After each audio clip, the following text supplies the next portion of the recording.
The 23rd session of the Senate in the third regular session of the 19th Congress is hereby called to order.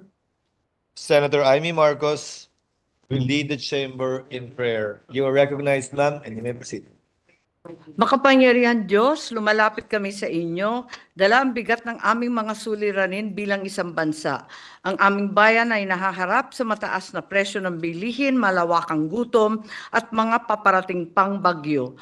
Bigyan mo po kami ng mga pinunong matatag, hindi padadala sa alon ng ambisyon. Naway pagkalooban mo ng malinaw na pag-iisip ang iyong Senado upang matagpuan namin ang tamang solusyon sa mga pagsubok ng araw-araw. Ngayon nalalapit na rin ang halalan. Haplusin mo po ang puso ng bawat isa upang manaig ang interes ng bayan kaysa personal na interes ng mga kandidato at partido. Panginoon, isuklob mo po kami sa anumang banta ng digmaan sa aming karagatan. Bigyan mo po kami ng lakas ng loob at pagkakaisa bilang isang bansa upang harapin ang anumang pagsubok ng may dangal at may tapang. Bigyan mo po kami ng pag-asa at lakas upang ipaglaban ang katotohanan at gabayan mo ang inyong mga pinunong nararapat na maglingkod sa bayan upang ang aming kinabukasan ay maging mas maliwanag, mas makatarungan. Amen. Thank you, Senator Marcos. Secretary will please call the roll. Roll call of members. The Honorable Senator Binay, Senator Cayetano Alan, Senator Cayetano Pia, Senator De La Rosa, Senator Ejercito, Senator Estrada, Senator Gatchalian, Senator Go, Senator Ontiveros, Senator Lapid, Senator Legarda, Senator Marcos, Senator Padilla, Senator Pimentel, Senator Poe, Senator Revilla, Senator Tolentino, Senator Tulfo, Senator Villanueva, Senator Villar Cynthia, Senator Villar Mark, Senator Zubiri, the Senate President. With 21 senators present, the chair declares the presence of a quorum. Majority Floor Leader.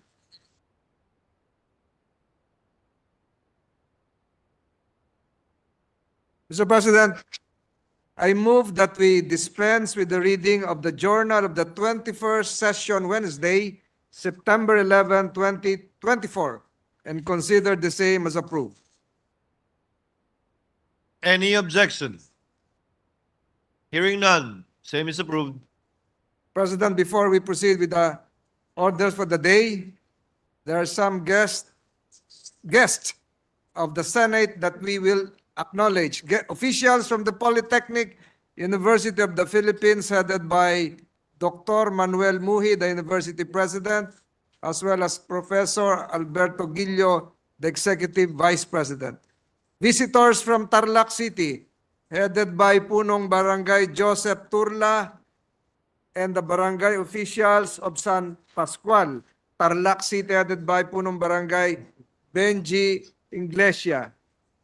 Guests of Senator J.V. Ejercito, the Philippine Legislators Committee on Population Development, headed by Ms. Aurora Kilala, Jesusa Lugto, and Isabel Agregado, as well as Danica Magtubo of the Women's Global Network.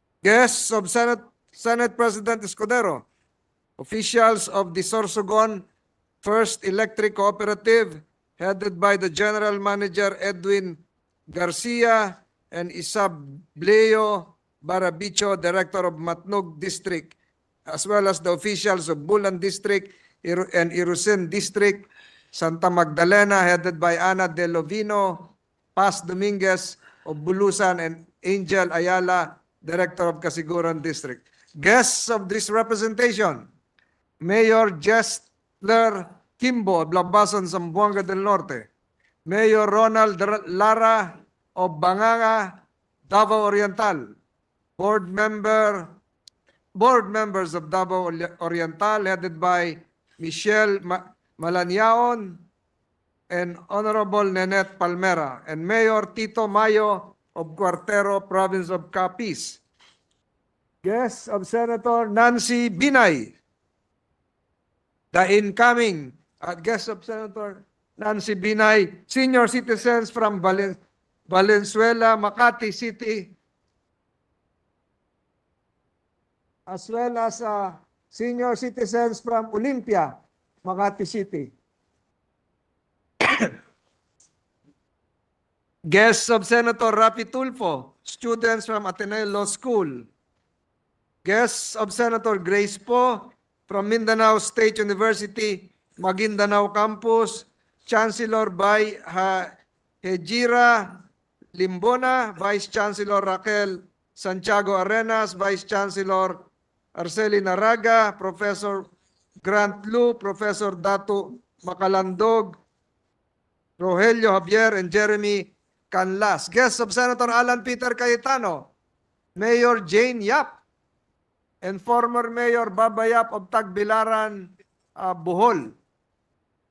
Guests of Senator Lauren Ligarda, officials of Sulu State College, led by President Karisma Ututalam.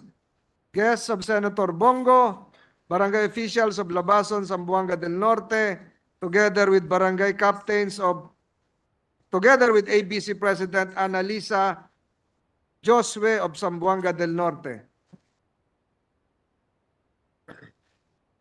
We welcome them, Mr. President. To the aforementioned guests, welcome to your Senate. Majority Leader, Mr. President, I move that we proceed with the reference of business. any objection? Hearing none, Secretary is directed to comply. Bill on first reading, Senate number 2826, an act enhancing the fiscal regime for the large-scale metallic mining industry, amending for the purpose sections 34B, 130D, 287, and the subjects of Title 6 and Chapter 7 thereof, and creating the new sections 151A, 151B, 151C, 151D, and 287-A, all under RA number 8424, and for other purposes. Senator Ejercito. The Committee on Ways and Means. Resolutions, proposed Senate Resolution 1196, congratulating and commending the Philippine delegation to the 2024 Summer Paralympics in Paris, France. Senator Lapid. The Committee on Rules. 1197, congratulating and commending Daniel Quezon for securing the title of Grandmaster at 20 years old at the 45th International Chess Federation Chess Olympiad held at Box Sports Hall in Budapest, Hungary on September 15, 2024. Senator Lapid. To the Committee on Rules. 1198, congratulating and commending Rubilen Bingkay Amit as the first Filipina to win gold in the 2024 Mass World Pool Billiard Association Women's World 9-Ball Championship held in Hamilton, New Zealand. Senator Lapid. To the Committee on Rules. 1199, resolution establishing the Liwanag at Tubig Assistance Welfare Litao Program to low-income households in times of calamities and other natural disasters. Senator Tolentino. To the Committees on Social Justice, Welfare and Rural Development, and Finance. Additional reference of business, messages from the House. Letter from the House informing the Senate that on 21 August 2024, it passed the following House bills in which it requests the concurrence of the Senate. House number 10726, changing the name of Eastern Bontoc National Agricultural and Vocational High School in Lingoy, Barlig Mountain Province to Barlig National Agricultural and Vocational High School. To the Committee on Basic Education. 10729, separating the Pasay City North High School, Tramo Campus in Barangay 57, Tramo, Pasay City, from the Pasay City North High School, converting it into an independent national high school to be known as the Pasay City National High School, appropriating funds To therefore. the Committees on Basic Education and Finance. 10270, institutionalizing the career progression system for public school teachers and appropriating funds therefore.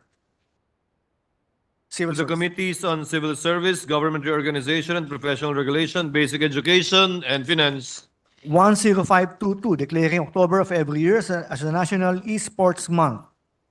To the Committees on Youth and Sports. 10524, modifying the grounds for substitution of candidates, amending for the purpose Section 77 of BP 881, otherwise known as the Omnibus Election Code of the Philippines.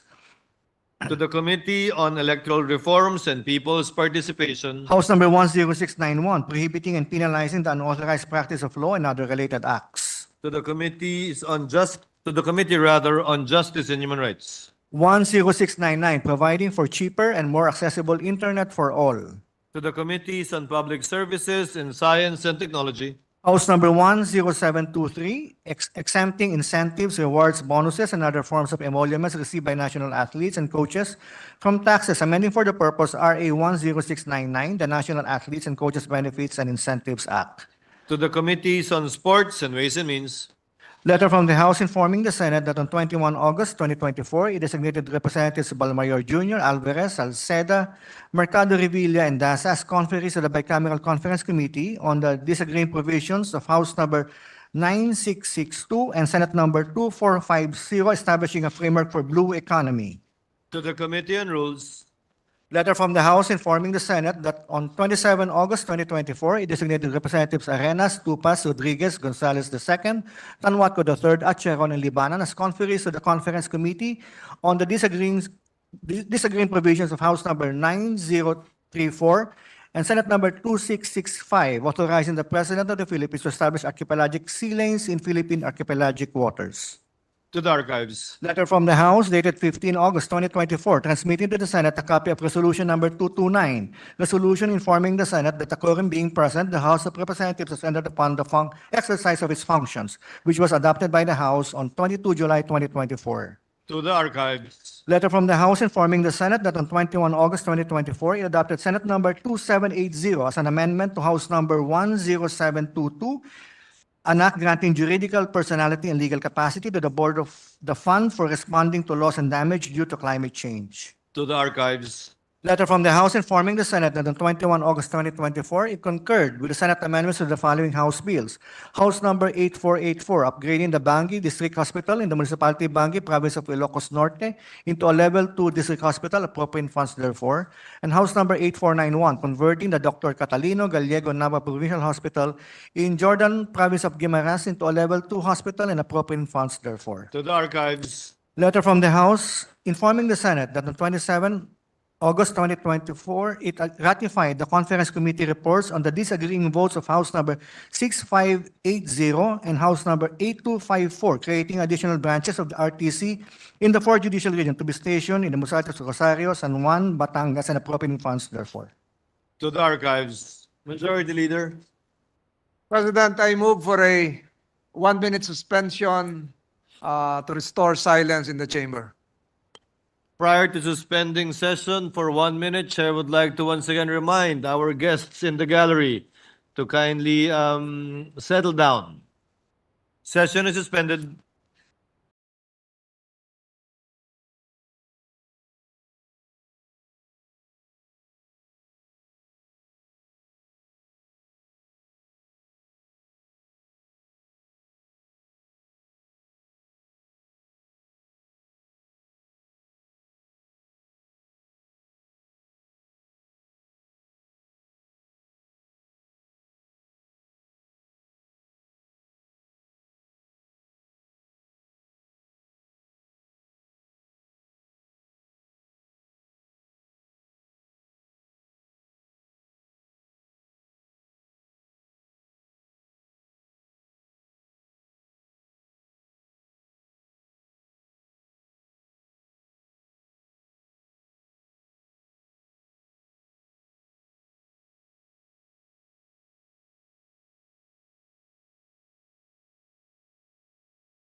that we resume consideration of Senate Bill number 2804 under Committee Report number 308. This is the bill on the new Development Bank of the Philippines Charter. I so move, Mr. President. Any objection? Hearing none, same is approved. Mr. President, I move to resume the period of interpellation and recognize the sponsor, Senator Mark Villar, and to interpellate the Honorable Minority Leader, Senator Aquilino Coco Pimentel III. Senator Villar is recognized as well as Senator Pimentel. The gentlemen have the floor. Thank you, Mr. President, and thank you, Majority Leader. With the permission of our sponsor, Yes, We can- please proceed. if we can conduct just an interpellation which will help us understand the bill, Mr. President, a very technical one. It's about a bank, Mr. President. We do not usually read the charters of banks, Mr. President. So this is the measure on providing for a new charter of the DBP. So may we know from the sponsor what are the new features that we are giving the DBP, Mr. President? Well, first, increased capitalization. As of now, the authorized capital is 35 billion, and we want to increase it. We propose to increase it to 300 billion. This is in order to expand the level of service they can give in terms of financing and other, and of course their mandate for assisting in government in national development, and also allowing them to be used to have a initial public offering. So that's part of the bill. So they'll be able to raise funds through an IPO, and this would help expand the reach. Also, having the DOF secretary as a ex-officio chairperson, and of course, this would boost confidence in DDP if the chairperson is also a finance secretary, and of course, and also engaging in financial leasing. This will give them additional flexibility to assist local governments, perhaps in the acquisition of properties that might assist them in their mandate of serving the public. What's that last one, Mr. President? Engagement in financial leasing. In financial leasing? Basically allowing, let's say, a local government, if I can be allowed to expand on that, basically allowing, let's say, a local government who wants to finance a building for one of their, they can enter into a lease to own agreement with DBP. So by doing so, they're able to free up more funds for for servicing their other sectors. By financing the purchase of infrastructures. Under a lease to own. So we need to amend the DBP charter for Yes, to allow them to. Why Yes. why cannot the DBP engage in lease financing, Mr. President? It's as of now, it's not specifically included in their charter. It's not. It's prohibited. Is it prohibited? It's prohibited right now. Yeah. It's not in their charter now. It is not allowed. So it's a good move to explicitly give this power to the DBP. Mr. President, hindi ba just recently we read about the plan to merge DBP and the Land Bank of the Philippines. So what is now the official position of the administration, if the sponsor knows, Mr. President? Yes. I believe the merger was shelved in this year, the first quarter of this year. So currently there's no plans. There's no indication. There's no plans to pursue the DBP-LBP merger. Ang DBP po is Development Bank of the Philippines, pero is it acting like a regular bank, a normal universal bank, o meron ba siyang special purpose or aim, Mr. President? It's a universal bank, but of course, part of its mandate is also from national development. So Oh. As we mentioned earlier, when it was initially conceived, it was really conceived to engage in projects that would to finance projects that and support projects that would aid in national development in Di ba- various sectors. Di ba currently, yan na yung mandate niya, Mr. President? Currently, that's already the mandate of the Development Bank of the Philippines. So how are, the second change that the sponsor mentioned is that we are touching the mandate in national development of the mandate of the bank in assisting the national government. So in what way, Mr. President? Well, initially, the primary purpose of the bank is to provide banking services principally to, in Section 4, which is a policy, the DB mandate is expanded as may be consistent with the Philippine Development Plan and includes infrastructures, MSMEs, and high-impact programs in education, healthcare, housing, and protection of the environment. So, yes, it will expand its mandate to these sectors. And basically, with an overarching goal of national development.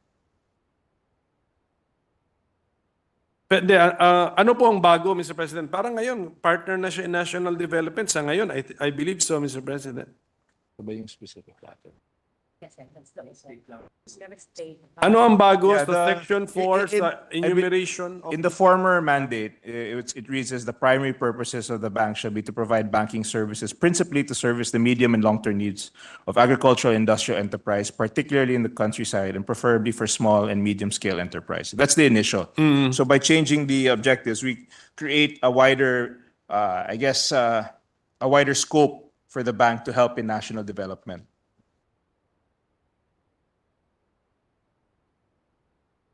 Pero doon po ba sa existing mandate ng DBP, it has already made an impact, Mr. President? Yes, it has made an impact, but there's that's expressly why we need to update and create these amendments for the land bank. If you compare, I believe the land bank right now is authorized capital of 800 billion. 800 billion pesos, whereas the DBP is only authorized of 35. So in order for it to engage in a larger scale of financing activities, it's paramount that they increase the authorized capitalization. And they can also access the capital markets by engaging in an IPO. So this would allow them to have more funds that they can lend out to local governments or to other agencies that have national development goals. Ano ito? Ito yung bill? Ito yung loan nila. Ito yung charter nila ngayon, girls. Binagot nila.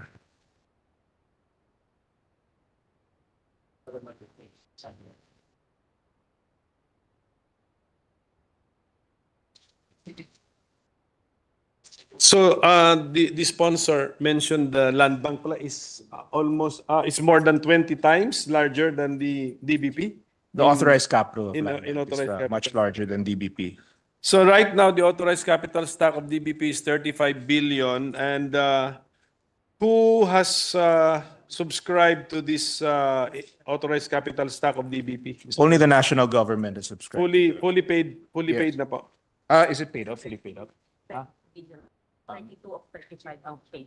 Hindi, for land bank. The paid up of land bank, we have to get back to you on that. Authorized capital stock. For DBP, it's 32 of the 35 for DBP. But for land bank, we can get the information later. Parang paid ng 32. Okay. So the 35 authorized capital, I think this is one of the major ideas or points to be pursued by the bill, the increase in the authorized capital stock, which should be made by law. Pero parang I encountered a section here where we are delegating that power to, when this law is enacted, if the bank wants to increase its capitalization, it need no longer go to Congress, because this will be delegated to the President or Secretary of Finance. I think there's a section there. Ano section yan? Yes, there is a section on that, and that's also to expedite the process for if there's a need to increase. It doesn't have to go through legislation. Yeah, the legislative process is quite a long process, tedious process. For these kinds of changes, I think we should give the bank some flexibility so that they can be able to serve their mandate better, especially in terms of their ability to finance projects in the projects in the public and private sector. Will this be the first time that we will be granting a government bank this power, Mr. President? How about the land bank?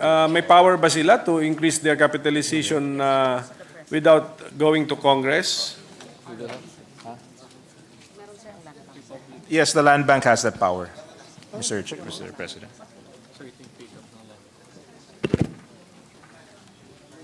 So may power sila. Kaya ba umabot na sa 800 billion, Mr. President, ang capitalization, ang authorized capitalization? Authorized ng- capital, their paid up is about 163 and 787,711,000. That's land bank. That is the paid up capital of land bank, yes. But the authorized, sabi nga, na-mention yata ng sponsor, the authorized capital stock is 800 billion. Yes, that is correct. Authorized capital, so you only have to pay in a certain portion to have a certain authorized capital. What is, so what, 20%. just to help us, or to help me, Mr. President. So what's the purpose in providing for a very high number as authorized capital stock and yet actually subscribing to just ano yun, one-fifth tatay, one-fourth or one-fifth, Mr. President? What's the point of having this unsubscribed authorized capital stock? One, of course, you're expecting growth in the bank in the medium to long term. So you have to provide for that. Siyempre, mahirap naman kung sakto. You have to, you have to provide for growth. At the same time, if you want to make certain financial actions, it helps to have the authorized capital. That would give you the flexibility to raise funds. It's an asset. Yes, I mean, it's basically in the future. At least they have the flexibility to increase their capital. They have the ability, because if it's closed now, they won't be able to infuse if it's too low. Yeah. So it's part of it is looking forward. Part of it is also to allow them flexibility in terms of fundraising and other financial plays they might want to do in the future. So they can. So in short, it's an asset, Mr. President? Not yet, until it's just a limit. It's like a provision. It's a provision, not necessarily an asset yet. Because what your asset is, you're paid up. What you're authorized is what you can, up to what level you can declare as your capital in the future. So it doesn't mean that you have authorized of 800 na meron na kayong nagbigay na kayo ng 800 billion pesos worth of assets. It just means looking forward, that's the ceiling for the capitalization of your company. You can open it up to that extent that you can now ask for subscriptions and payments. Ganun Yes, ba? in terms of growth of assets.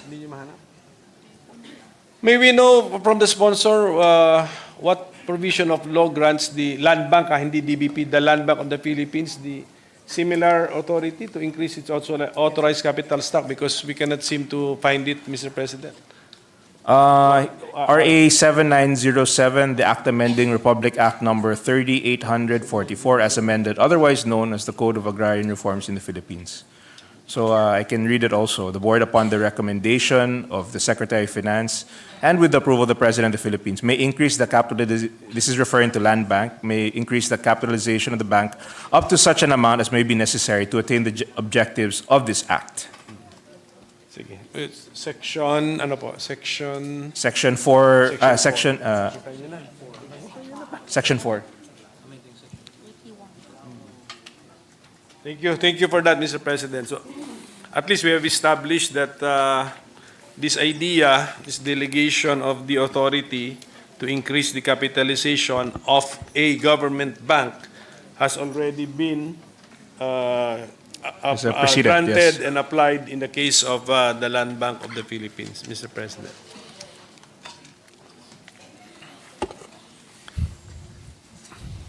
So, Mr. President,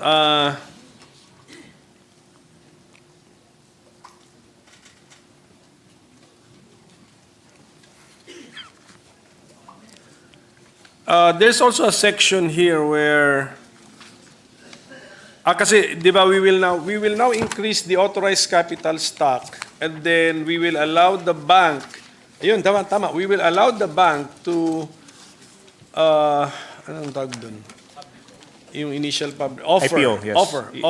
Initial public offering, yes. Offer their shares in an initial public offering, thereby listing in the Is that in the bill? stock exchange.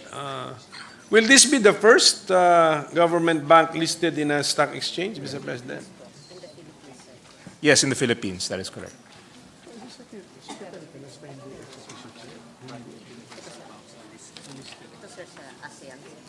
So, we will list in the stock exchange, and then since the owner of all the outstanding shares is the national government, it will now be the national government offering its shares in the stock exchange? Is that what's going to happen? It will be the bank offering its shares to the general public with a limit of 30%. So control of the bank will remain with the national government. It will be the bank, Mr. President? Yes. What shares? Saan galing yan, Mr. President? Yeah.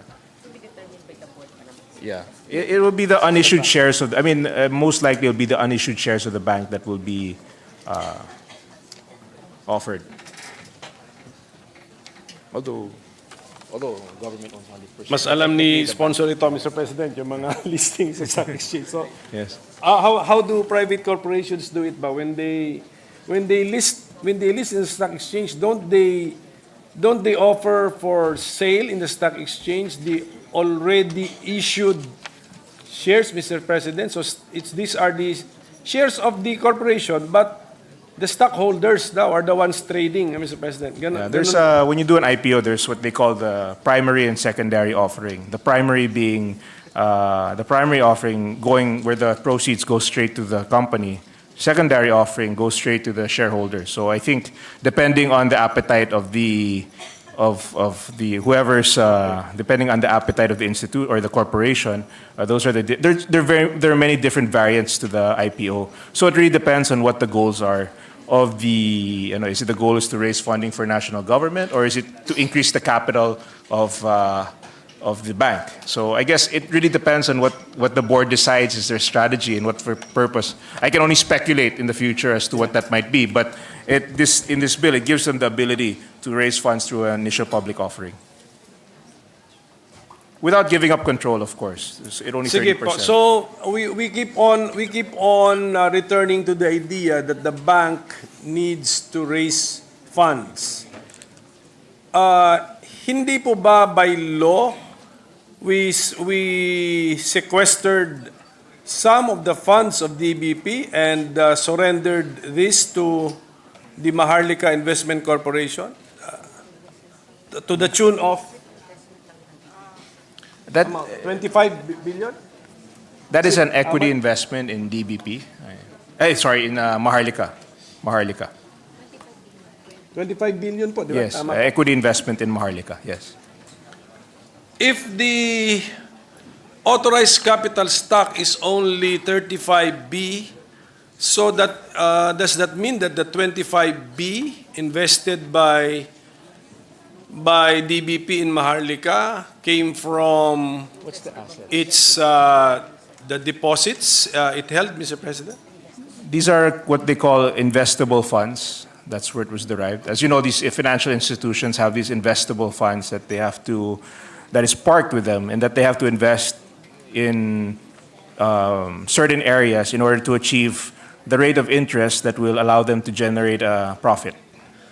And could some of these investable funds be in the nature of deposit liabilities? It is. Tama, no? Investable funds are basically banks are mostly deposits. Correct. Mostly So tama pala. Tama po. Yes. Opo.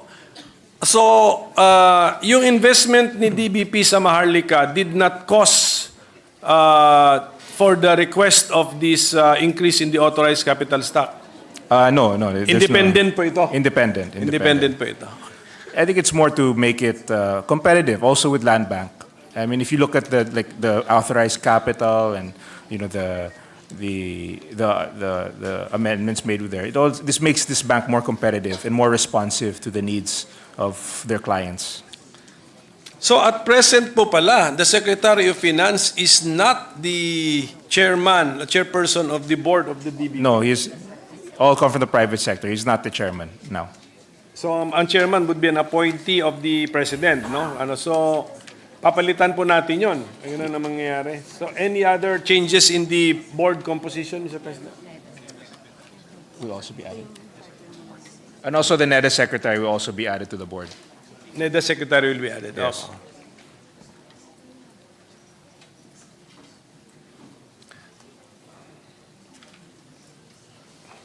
But the president of the bank, I believe,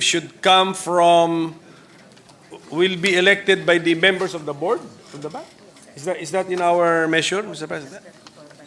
Tama ba yun? Yes, appointed as director but voted by the board.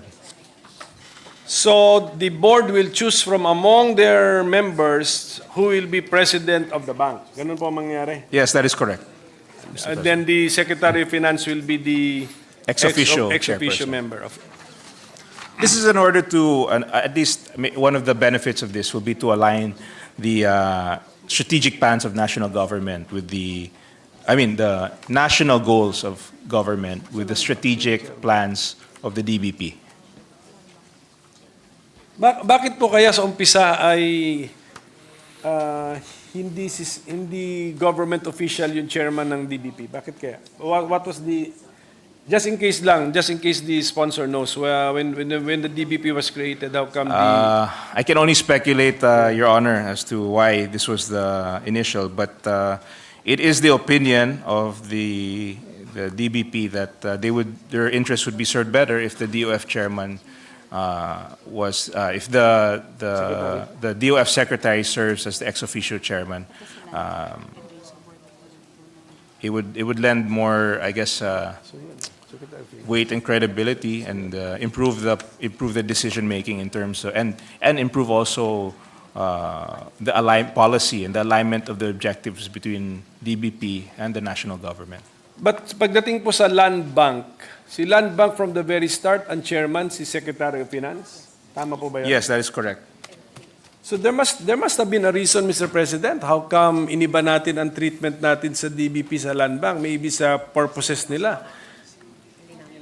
It's hard. I wish I could speculate, Yeah. but I'm not really sure about why the original.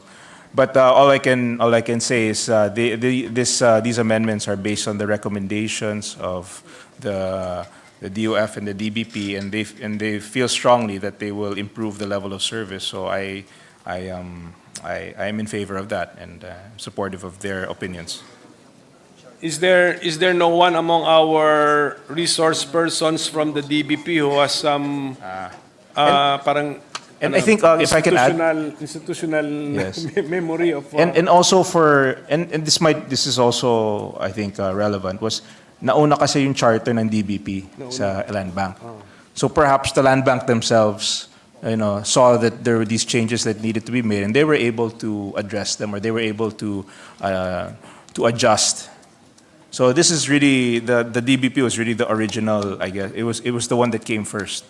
So perhaps, and I'm only speculating, Mr. President, of course. With that caution, Mr. President, we will note the inputs from our sponsor. So kaya nga, so now we will make the DBP look more like the Land Bank now. So after the amendments, what would still be the distinguishable elements or factors between DBP and Land Bank, or will they look the same already, Mr. President? Well, I think one of the major differences after this law is that, I guess, the mandate. When you look at the the mandate of Land Bank, it's to provide financial assistance and support services to its priority sectors such as small farmers and fishers, agrarian reform beneficiaries, agri and aqua businesses, and aqua and agri-related projects of the LGUs and GOCCs. DBP DBP will change to infra, social services, MSMEs, and energy, health. So it'll be able to, I think, not only will it clarify their mandate, it will also expand it in a way that is more responsive to our national development plans. Yes, so parang ano pa rin po sila, parang may kanya-kanya pa rin silang mga focus. Yes, yes. Focus po. Si Land Bank stays the same, farmers, fisher folk, ano pa ba iba? Agrarian reform beneficiaries. Agrarian reform beneficiaries, yes. And then the other sectors that the government is concerned about would be DBP. Yes. DBP na. Okay, so thank you for that, Mr. President. Ngayon, Mr. President, yes, Majority Leader. President, if I may interject with the permission of the two gentlemen. Yes, Mr. please, President. Yes, Mr. President. Mention a while ago, this is an anterior observation, Mr. President. Mention was made a while ago about the functions of the officialdom of the new DBP, the officers, Mr. President. So I'm just curious. There is a president, Mr. President. There is a president and chief executive officer, but on section 13, in case of a vacancy, temporary absence, or incapacity, or permanent incapacity of the president, there is a need to appoint an officer in charge, wherein there is a vice president. There should be an executive vice president or several vice presidents. So, para saan pa yung vice president kung pag wala ng president, ay mayroon officer in charge? So, how would the officer in charge be selected from among the vice presidents or even from the rank and file? Ngayon ko lang po nakita ito, Mr. President. Maraming vice president ng bangko, pag absent yung president, ay mag-a-appoint ng OIC. So, in terms of functions, hindi kaya magkaroon tayo ng problema kasi considering that this is a big financial institution. Just a query, Mr. President. Well, Thank there's, you, gentlemen. should an event like that occur, there's the board who will be able to, the president can come from the board and they can elect someone to govern over the DBP. The OIC will come from the board. Yes. Ganun ang mangyayari po, Mr. President. Ilan po bang board members po ito, Mr. President? 9. 9. Excluding not counting the ex officio chairman? Including the ex officio chairman. So ganun po mangyayari, parang so 9, 8 lang, we have to exclude the Secretary of Finance. He cannot be chairman, he cannot be president. So 8, they choose but I think he will vote, no? I think the Secretary of Finance will also vote for who will be the president, but the choice is sa 8 na naiwan doon. And then, in case of temporary incapacity, they can elect an OIC, still following the principle from among the board members. I think that's how I understand the... Yes, that is correct. answer. That is correct. So the Vice President will never... I was thinking, Mr. President, of an executive vice president who could probably act in a temporary capacity during the temporary absence of the president. For instance, Well, that's attending- something we could consider as an amendment if you feel strongly about it. Thank you, Mr. President. Thank you. Good point. It's a matter, yes, I think it's a matter of policy, Mr. President. Okay. The President and the CEO of the bank may be removed for cause by the board. Does that removal affect his status as a member of the board? I'm sorry, Mr. Does that his removal affect The his status? the president is a member of the board chosen by the board. Yes, But the board, that same board can remove the president. as president. Yes, Yes, as president. So, but he is appointed by the president of the Philippines. So I suppose if he's removed as president, yes. he as from the position, he still remains As a a board member of the board. Okay. That's how we Yes. will interpret it. Thank you, Mr. President. Thank you, Mr. President. Kasi the board is appointed by the president. Mr. President, so of course we because of this measure we revisited issues about the DBP, and we have encountered the reports of some significant loans that they have written off, Mr. President. Number one, totoo ba ito? Are there significant loans that DBP has written off from its books, Mr. President? Perhaps you could expand. There doesn't. I don't know of any significant write-offs. But we'll continue to check. But as of now, I'm not. They're not. Can we're the not aware of any. DBP resource persons volunteer information on loans that they have written off, Mr. President, from their books? Of course, we can provide that kind of information. In fact, we can send it now. But Then, right now, Mr. President? yes, And then not in writing, but we have to talk about this, Mr. President. So, kasi ang subscriber ng shares ng DBP, national government, therefore people's money. So, DBP is people's bank. Nagpapautang ng milyon o bilyon. Tapos, merong mga board decision na ira-write off yung utang. So, hindi na babayaran si bank. So, ang hindi binabayaran yung taong bayan. So, may we know if nangyari na ito, yes. kanino nangyari ito, at bakit nangyari ito, Mr. President? It's been according to the DBP. The last write-off has been a long time ago. We'll get the exact details, but not recently. And I think it's also important to note that, of course, in the course of the banking, a bank is it's a institution that it's a risk management institution where, of course, there are some you try your best to minimize the level of defaults, of course, and you have mechanisms to minimize that by getting collateral, by getting by securing the loans through hard assets. But in the end, I think there's really no 100%. I mean, in the banking industry, you try to achieve 100%. You don't always achieve 100%, and that's part of the course of business. But I think based on my talks with the DBP, of recent memory, there has not been, or of recent history, there has not been a major write-off in the bank. So, Yes. as of now. And of course, when they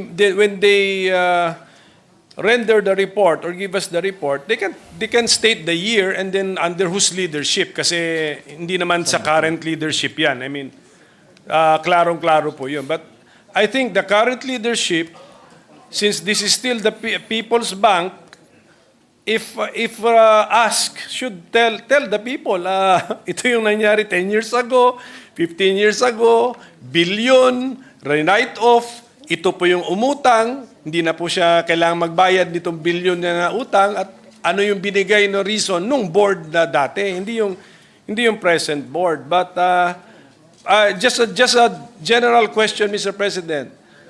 Pag re-write off na ng DBP or ng government bank ang isang utang, tama ba ako sa sinabi ko na hindi na babayaran yun nung umutang, Mr. President? When you do such a thing, it's always without prejudice to collection efforts. But in terms of your declaration, if there's your financial statements, if you don't believe, if you want to be as accurate as possible to the real financial situation. So if the management deems the collection of this a certain receivable as for whatever reason, bankruptcy of the company, or for something happened to the original whoever availed of the loan, then that's if they decide that it's not the chances of a collection, then financially you have to write it off so that your financial statements reflect the financial health of your. That's not without prejudice. You can still collect it, Yes. but to be financially prudent in your reporting. Writing it off is a tool that they use. Yes, and then in the effort to collect, what if they actually collect something, although let's say not the full amount, it will be it will be subsequently reported in the books as what? Yes, it As will. what? It will As be what? income. It will be part of the income of the bank. Income ba yan? Yes. Income. Okay. Extra. So, In accounting terms, maybe they call it extraordinary income. Sige. Yeah. Okay, it will be reflected. So Yes. yan siguro I think the DBP And can I just add, just for the record, write-offs are also subject to COA audit as an additional safeguard. Just as a additional COA, audit. not COA approval, but COA COA audit audit, na lang, COA audit. audit. Yeah. Sige po. Is part of the COA audit making sure that there are efforts to collect initiated by the DBP? Yes, there's always. I think every bank has that. That is also part of their ongoing operations. It's always trying to collect. No matter what, there's always tools by which they can collect from their debtors, but from their clients. But of course, it's not always an exact science. But Mr. President, how come nga when we ask for a report from DBP of debt write-offs, bakit hindi po sila makabigay agad? I mean, di ba dapat computerized na po lahat yan, Mr. President? Lalo na walang nangyari recently. I think I'm not sure about the circumstances, but they reassured me, and it should be because these are not difficult. I mean, that should be part of the record. So I don't know specifically what happened, Mr. President, but rest assured that this information can be given soon. Mr. President, kasi merong section 34 which is about the transfer of assets and liabilities of the DBP. Meron ditong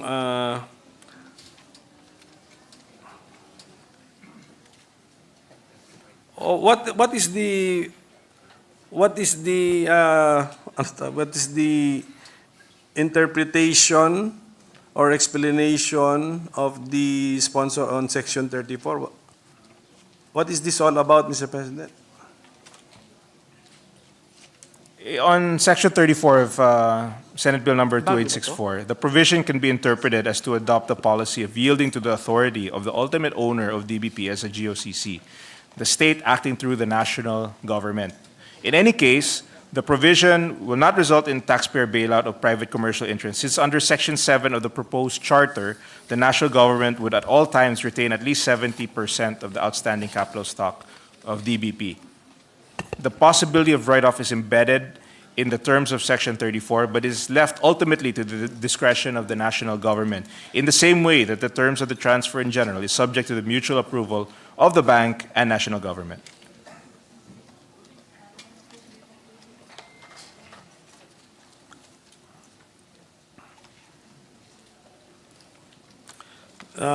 Section 34, Mr. President, I'm sorry to admit, I think I need to read this 20 times to understand this, Mr. President.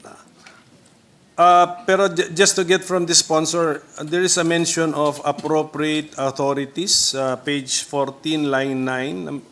Who are those appropriate authorities, Mr. President?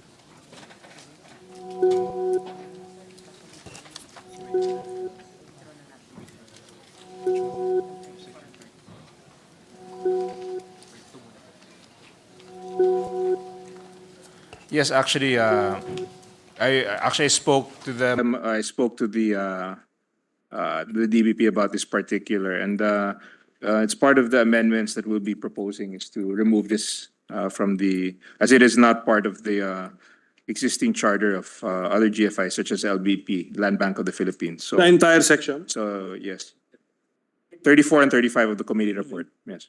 What would be our upcoming action on sections 34 and 35? We will delete them? Deletion. We will delete them. So, okay. Sige po, hindi na ako magtatanong sa section na hindi ko naintindihan kung i-delete din po natin. Opo. So, Mr. President, ang authorized, so magli-listing din tayo sa stock exchange. So, at all times, national government will own 70% of the total outstanding capital stock. So ano yung sabihin? 30% lang po yung iti-trade sa ano? Basically, when they do an offering, they can only sell a stake of 30% at most. There's a ceiling in a supermajority of the ownership. So there will now be private individuals or even private corporations which will be stockholders or co-owners of DBP Yes, that is correct. up to the extent of owners of DBP Yes, that is correct. up to the extent of a ceiling of 30%. Yes, that is correct. So, Mr. President, if I could suspend my interpellation until after I get to see the written report on the loan write-offs of the DBP, plus, of course, a mention of their subsequent action siguro, effort to collect on the loan, Mr. President. And sabihin na natin na these write-offs did not happen during the term of the current leadership. So, wag po silang matakot that they will be blamed, wag silang mahiya that they will be blamed because hindi naman to nangyari sa time nila. But nagtataka lang kami how come a report is so difficult to get. Meron po akong nabasa na, or chismis lang ba ito, na nung Lehman Brothers collapse, tinamaan daw ang DBP. Can we get an official response from the DBP spread into the records of the Philippine Senate? Sana accurate po ang sagot. May exposure ba kayo sa Lehman Brothers? What? In what? In what form?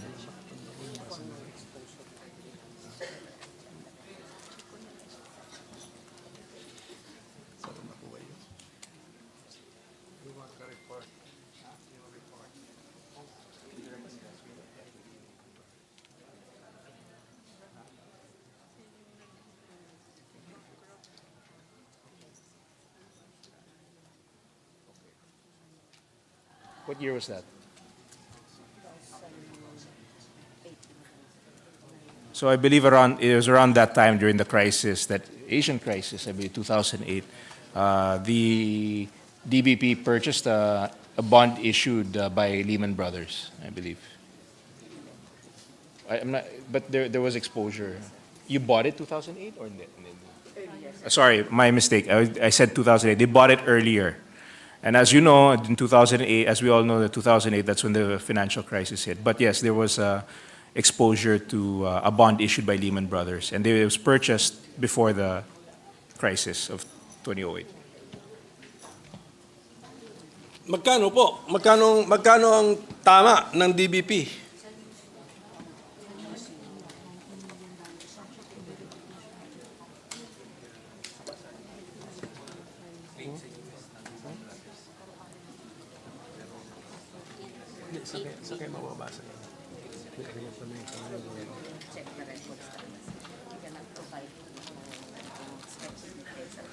Yes, we can provide you with the exact. I don't want to give details that aren't 100% correct. But more or less, what we know is that they did purchase prior to 2008, prior to the crisis, bonds issued by Lehman Brothers, and are of course pursuing. They had pursued the receivables from that, but unfortunately, there's no closure yet because, as you know. Lehman Brothers collapsed, one of the banks that collapsed during the crisis. When the DBP bought bonds, parang nagpautang din sila, no? The issuer of the bond is the debtor, di ba? Tama? Nagpautang yun, di ba? Parang pautang din po yun.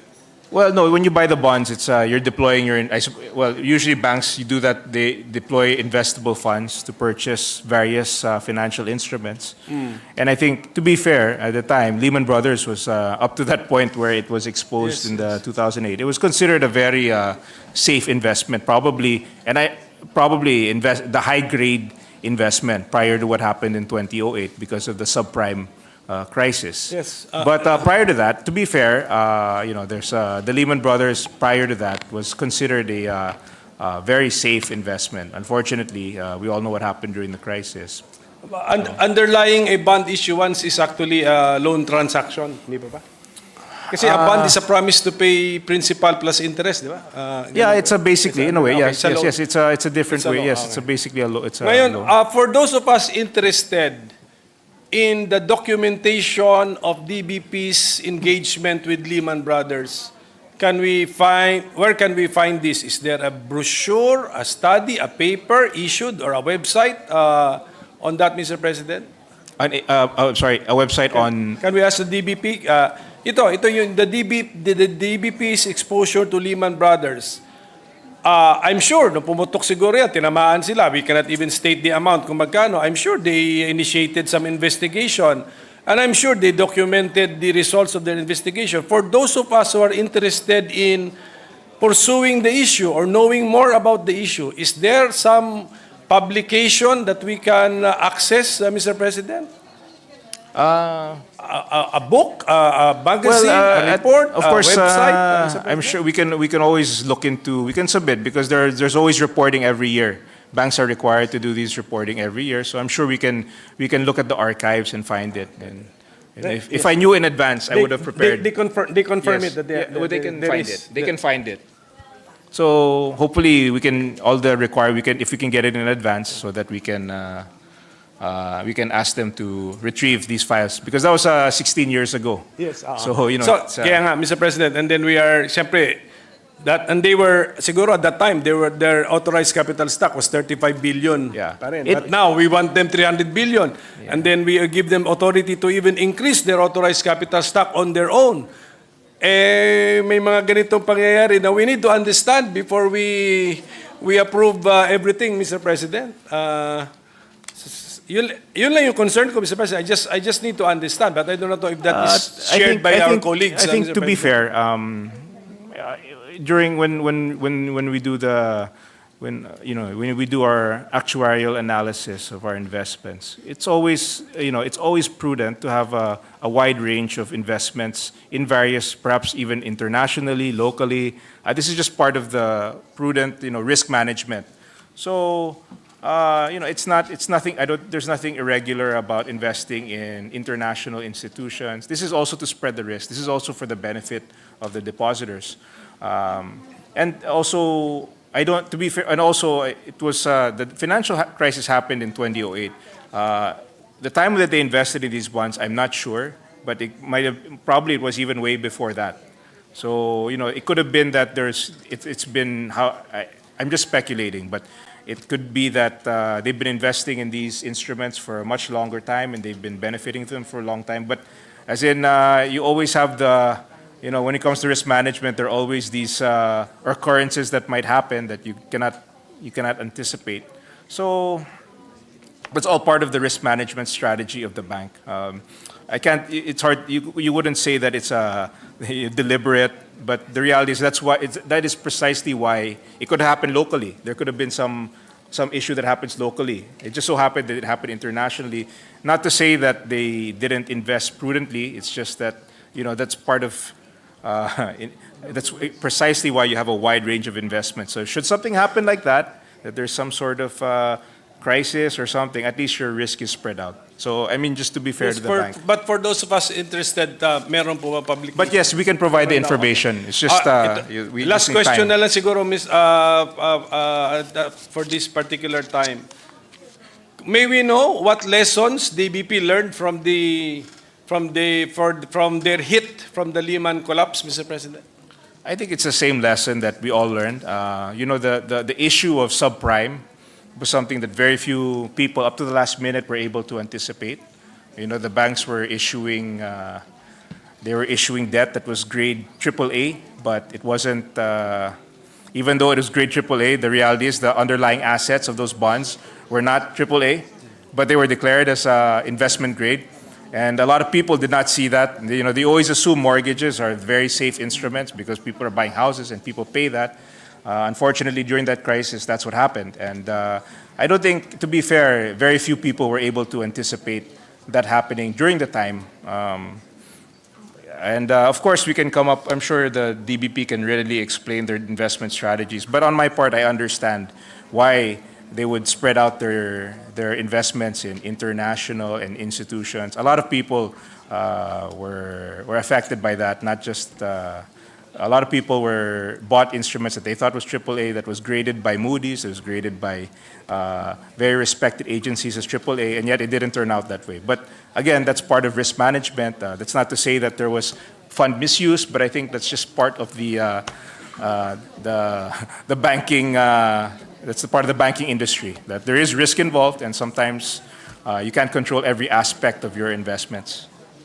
So yung mga AAA po are given by rating agencies, almost all of them, of course, foreign, non-Filipino. So you mean to say our best bankers, our best investors at the DBP merely relied blindly on the ratings given by these foreign rating agencies? Or wala ba tayong ka-effort to say na, oops, teka muna, hindi yan AAA?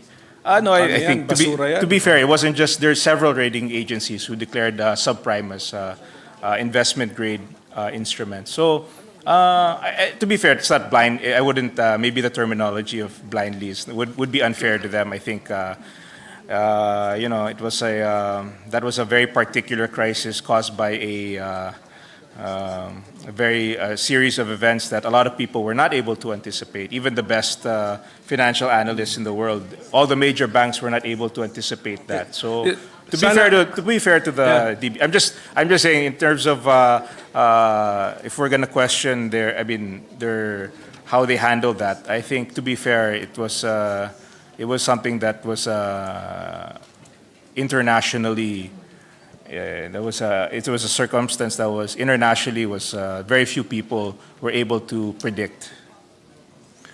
Yes, almost the entire world was fooled by Yes, and to be by fair, these reputable rating Yes. agencies, Mr. President. yes, and to be fair, Mr. President, all these we learned. A lot of financial agencies learned. The BSP learned from this crisis, and they've adjusted their risk management policies to reflect what we learned from this crisis. As we do in many financial crises, there's always lessons to be learned, and the BSP has revised their policies with regards to the investment activities of our GFIs, and the risk of such an event occurring again, of course, will be very minimal.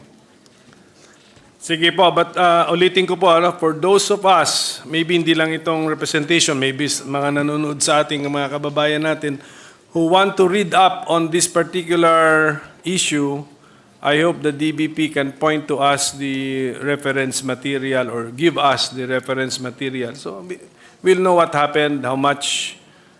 Bakit yung amount, Mr. President, hindi natin masabi? Kasi it happened I think we decades can- ago. How much was the financial hit of or setback of DBP from its investment or bond subscription with Lehman Brothers? I've been made aware that the investment was $90 million US. Yes, $90 million US. 9 or 90 90? 90 90. Okay, at that time siguro, we can safely put it at 50 pesos siguro by that, during that time. Okay. So thank you for that information, Mr. President. Yun lang po yung gusto lang namin po malaman at yung mga debt write-offs din po. At kasi nga, we are going to grant the DBP a new charter. Siguro, it's just right to review past performance. But that's my logical approach, Mr. President. We're just looking at past performance. Parang budget season din ito na, how did you use your budget? So, during the time that you Yes. had authorized capital stock of 35 billion pesos, this was your mandate. How did you use your capital stock? How did you use your mandate? How do you exercise your mandate? Ganon din po, Mr. President. So, Yes, Mr. yun President.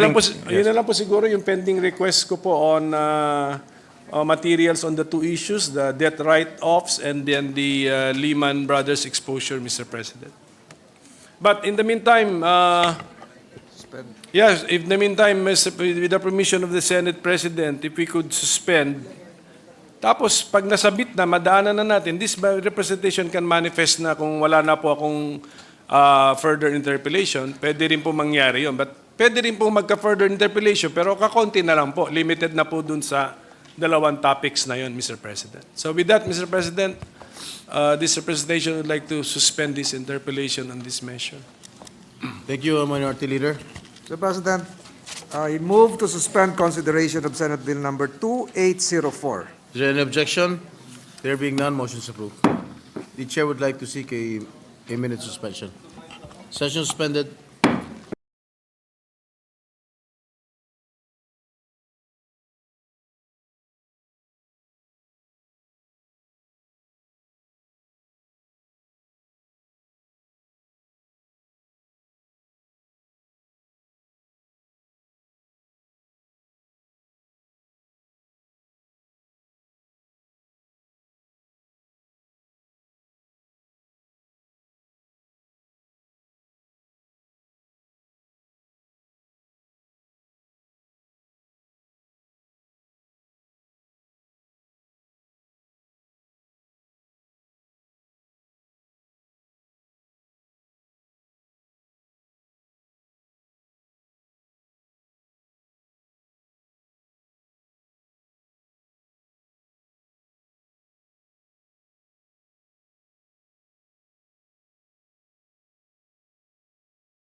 Mr. President, before we proceed with the additional reference of business, this representation would like to acknowledge some guests of Senator Binay from the local government unit of Alabat, Quezon. Mr. President, I move that we proceed with the additional reference of business. Secretary, please read the additional reference of business. Second additional reference of business, committee report. Committee report 329 by the Committee on Ways and Means upon the recommendation of its subcommittee on the rationalization of the mining fiscal regime on Senate number 2826, introduced by Senator Ejercito, entitled An Act Enhancing the Fiscal Regime for Large-Scale Metallic Mining Industry, amending for the purpose Sections 34B, 130D, 287, and the subjects of Title 6 and Chapter 7 thereof, and creating the new sections 151A, 151B, 151C, 151D, and 287A, all under Republic Act number 8424, otherwise known as the National Internal Revenue Code of 1997 as amended, appropriating funds therefore and for other purposes. Recommending its approval without amendment, taking into consideration House number 8937, sponsor Senator Ejercito. To the calendar for ordinary business. Majority Leader.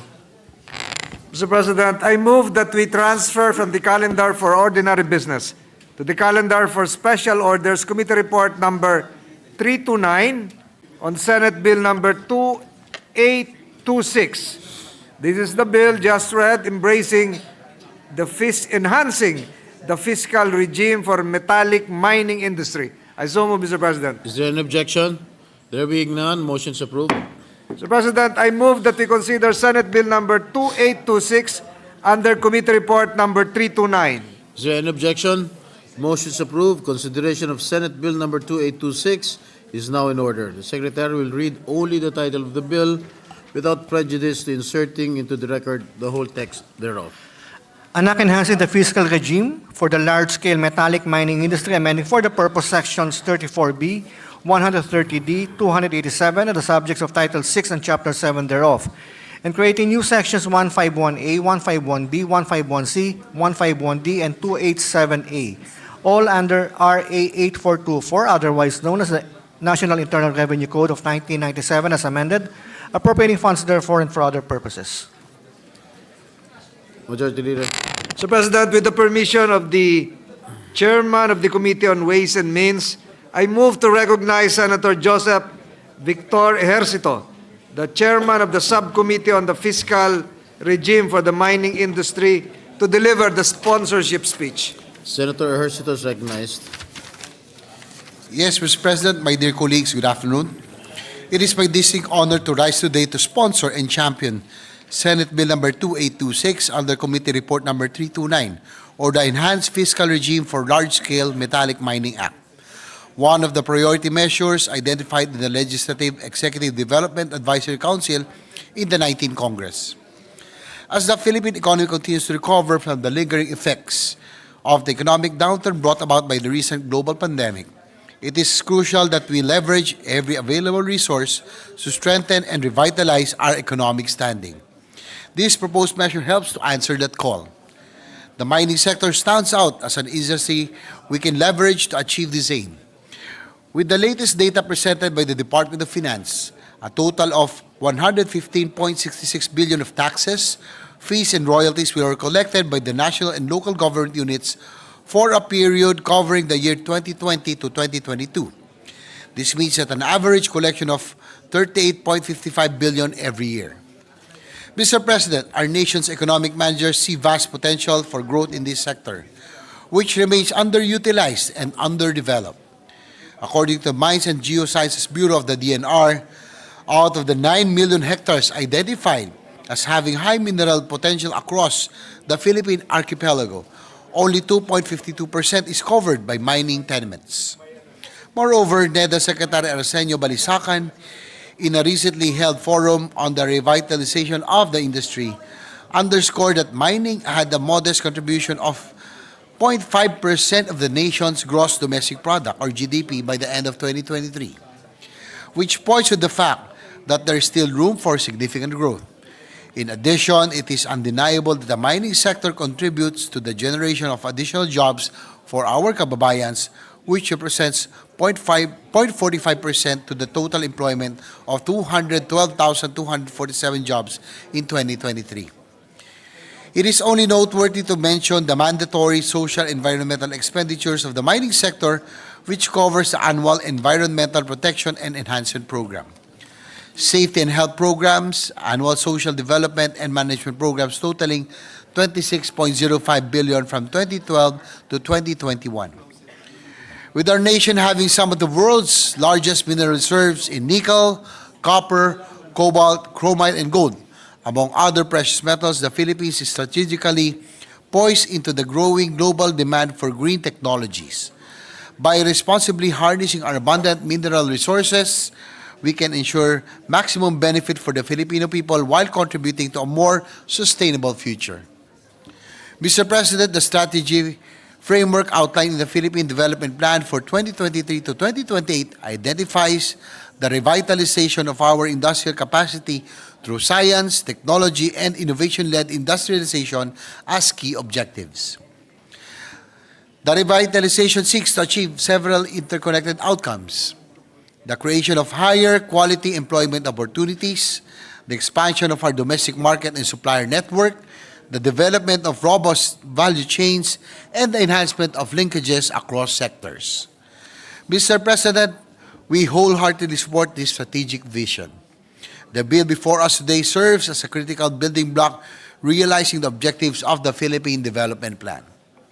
This measure seeks to foster an enabling policy environment, especially with an eye towards being more competitive with our regional competitors. By correcting the current mining tax regime that is fraught with complications, this shall enable the state to harness the full potential of our national mineral resources by reforming how the government derives its revenue share from the development and utilization of its resources. This bill proposes a modernized tax regime specifically for large-scale mining activities, those involving exploration, feasibility, development, utilization, and processing, under a mineral agreement or financial or technical assistance agreement as defined in Republic Act No. 7942 of the Philippine Mining Act of 1995. The proposed regime is designed to be fairer, simpler, more competitive, and sustainable. This measure empowers the government to levy more revenues and royalties on all mining operations, whether inside or outside mineral reservations. Furthermore, the measure introduces a windfall profits tax based on simplified 5-tier rates ranging from 1% to 10%. This proposed concept will enable the government to have a large share of the profits in case when metal prices are high and mining companies are earning more. This will also streamline compliance and administration for both industry and government while minimizing opportunities for aggressive accounting practices. This measure also seeks to strengthen safeguards against tax minimization. It limits the prospects of thin capitalization by setting a cap on how much companies can rely on debt financing to reduce their taxes through deductible interest expenses. Additionally, this bill also seeks to protect against ring fencing by treating each mining operation of a company with multiple projects as a separate taxable entity, preventing them from offsetting profits from one project with losses from another to lower their overall tax bill. Should these reforms come to fruition, the DOF estimates that the proposal will garner an average of 6.26 billion annual additional income for our nation's coffers. For our local government units, whose concerns were highlighted by our Senate President Francis Chis Escudero, this measure establishes a framework that streamlines the speedy and timely release of their rightful share of taxes generated from mining royalties and other fees. This will empower LGUs to utilize the revenue from mining resources for the benefit of their constituents in a more timely and efficient manner. Kasama rin sa pagpapalawig ng suportang makukuha ay ang royalty na makukuha ng mga indigenous cultural communities and indigenous peoples or ICCs and IPs na isusuma base sa 1% ng total gross revenues of minerals produced from the ancestral domain. Finally, Mr. President, this bill champions transparency and accountability in the management of our nation's mineral resources by institutionalizing a robust mechanism for public disclosure and scrutiny of extractive industry data. This aligns us with international best practices, ensuring that the wealth generated from our resources is managed openly and responsibly for the benefit of all Filipinos. Ginoong Pangulo, habang kinikilala natin ang potensyal ng industriyang ito na palaguin ang ating ekonomiya, mahalagang balansehin nito sa mga karapatan at interes ng iba pang sektor ng lipunan. Umaasa tayo na sa pamamagitan ng pagpapalakas ng mga alituntunin para sa transparency at accountability, matutulungan natin ang DNR, mga LGU at maging ang civil society na pangalagaan ang ating kalikasan. Mr. President, my dear colleagues, the passage of this bill represents a pivotal moment in our nation's journey towards a more prosperous and sustainable future. While we know that this won't fix everything that needs fixing in the industry, we take heart knowing that by enacting these reforms, we are not only modernizing our mining tax regime, but also laying the foundation for responsible resource management that benefits all Filipinos. This legislation demonstrates our commitment to maximizing the value of our mineral wealth, fostering economic growth, and ensuring that future generations inherit a nation rich in both natural resources and opportunities. Let us seize this moment to create a legacy of responsible stewardship and shared prosperity. I urge my esteemed colleagues to join me in supporting this proposed measure. Maraming salamat po. Thank you, Senator Hercito. Majority Leader. Mr. President, I move that we suspend consideration of Senate Bill number 2826. I so move, Mr. President. Is there an objection? There being none, the motion is approved.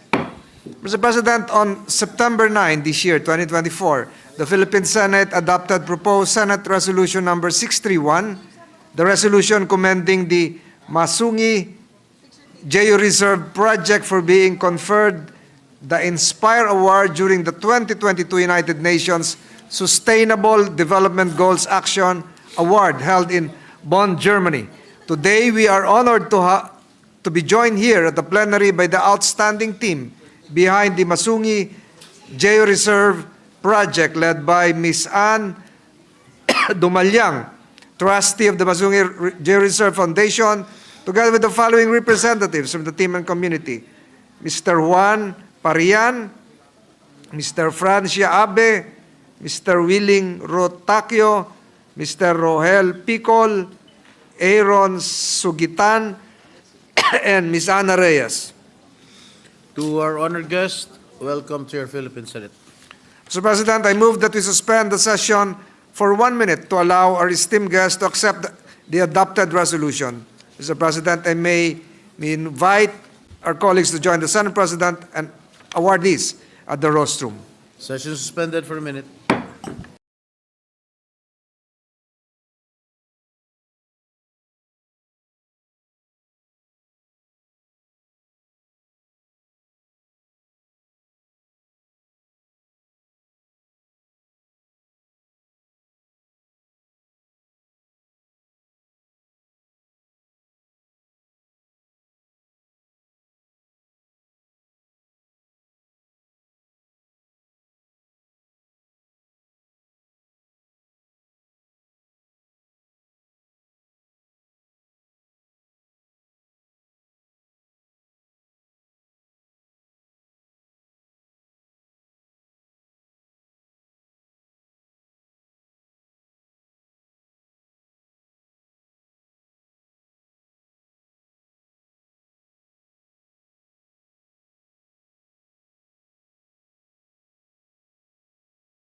Is resumed.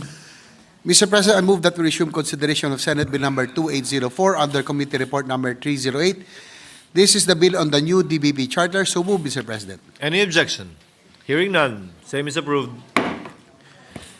Mr. President, there being no other member who wishes to interpolate, I move to close the period of interpolation. Any objection? There being none, period of interpolation for this bill is hereby closed. With no committee amendment, I move to open the period of individual amendment and recognize Senator Mark Villar to propose his individual amendment. Any objection? There being none, motion is approved. Senator Villar is recognized to propound individual amendments. Mr. President, with the permission of the body, I would like to introduce some amendments to further refine the new DBP charter. On page 2, line 3, delete section 5A of. I so move, Mr. President. Any objection to the proposed amendment? Hearing none, same is approved. On page 7, line 24, delete and may be removed by the board for cause and replace it with pursuant to the provisions of Republic Act number 10149. I so move, Mr. President. Any objection? Hearing none, motion is approved. On page 14, from lines 6 to 19, delete the entire sections 34 and 35 and renumber the succeeding sections accordingly. I so move, Mr. President. Any objection? There being none, the proposed amendment is hereby approved. Thank you, and that is all, Mr. President. Majority Floor Leader.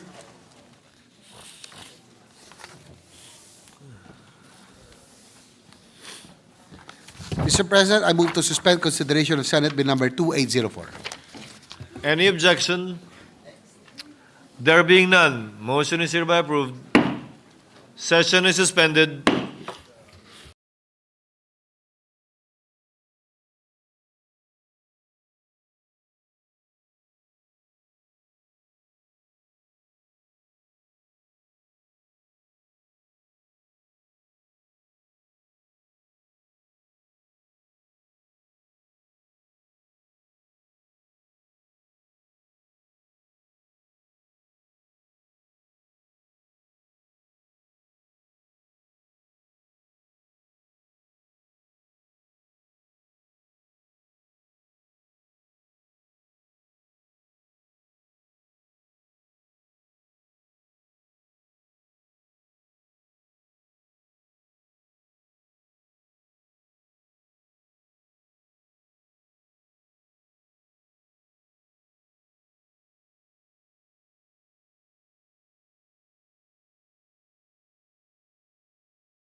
move that we resume consideration of Senate Bill number 2451 under Committee Report number 139. This is the bill on the Ligtas Pinoy Centers Act. I so move, Mr. President.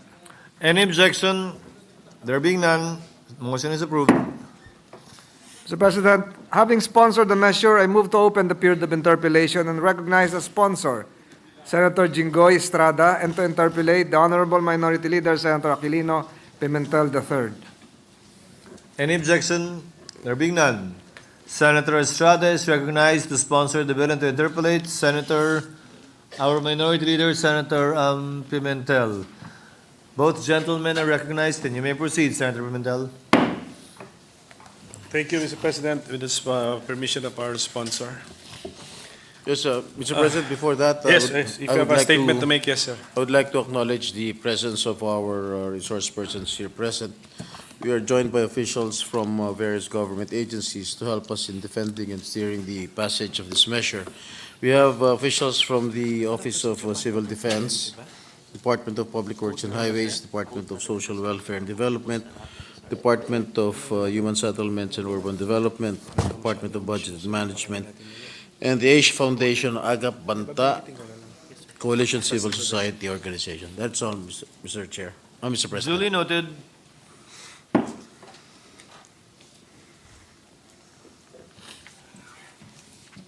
So if I may proceed, Mr. President. Ang pinag-uusapan natin ngayon ay isang panukala na magpapatayo ng evacuation center sa kada syudad at kada Bayan. munisipyo Opo. o bayan. So, isuma total po natin. Ilan po ba yun? Ilan po ang cities and Approximately municipalities? mga 1,700 municipalities and cities nationwide, Mr. President. Sige po. So, yan ang plano natin. Actually, napakaganda ng plano natin, Mr. President.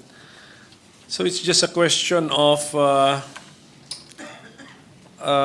the why and then the how much siguro. Siguro umpisa natin, no? Why are we doing this when nasa books ng gobyerno, may assets na yung gobyerno ng mga buildings eh. So, why did we think of still building evacuation centers? Well, Mr. President, the main purpose of this bill is to establish and maintain safe, fully equipped, and fully operational evacuation centers for every city, municipality in our country. And this is to provide the immediate and temporary accommodation for individuals displaced from their homes due to various emergencies, including human-induced disasters, calamities, or other environmental and climatic events, Mr. President. Sa libro ng mga assets ng gobyerno, wala pa bang mga existing structures na masasabi nating pwede nang mag-serve sa purpose na ito, contemporary shelters? Meron naman po, Mr. President, katulad po sa, if I will break it down, sa NCR,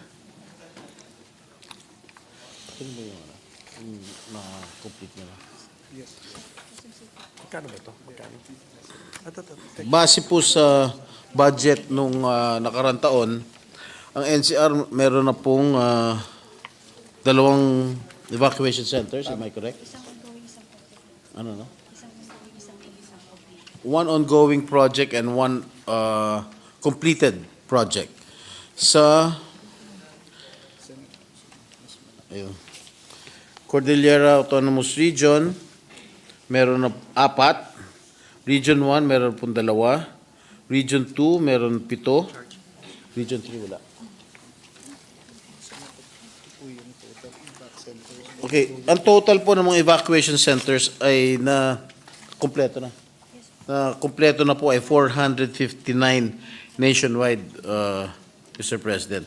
Out of the 459, Mr. President, 412 evacuation centers have already been completed, and the rest, 45, are still ongoing, Mr. President.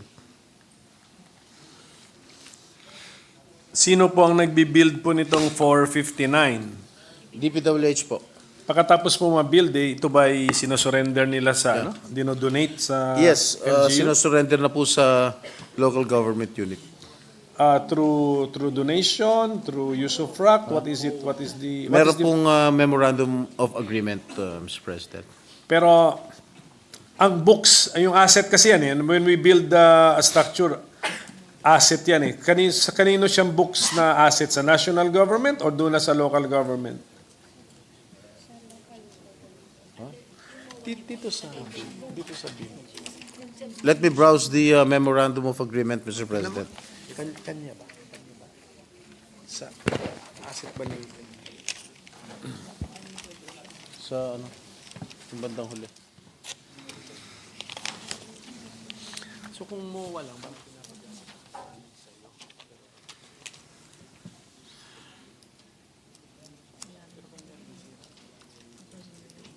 Wala.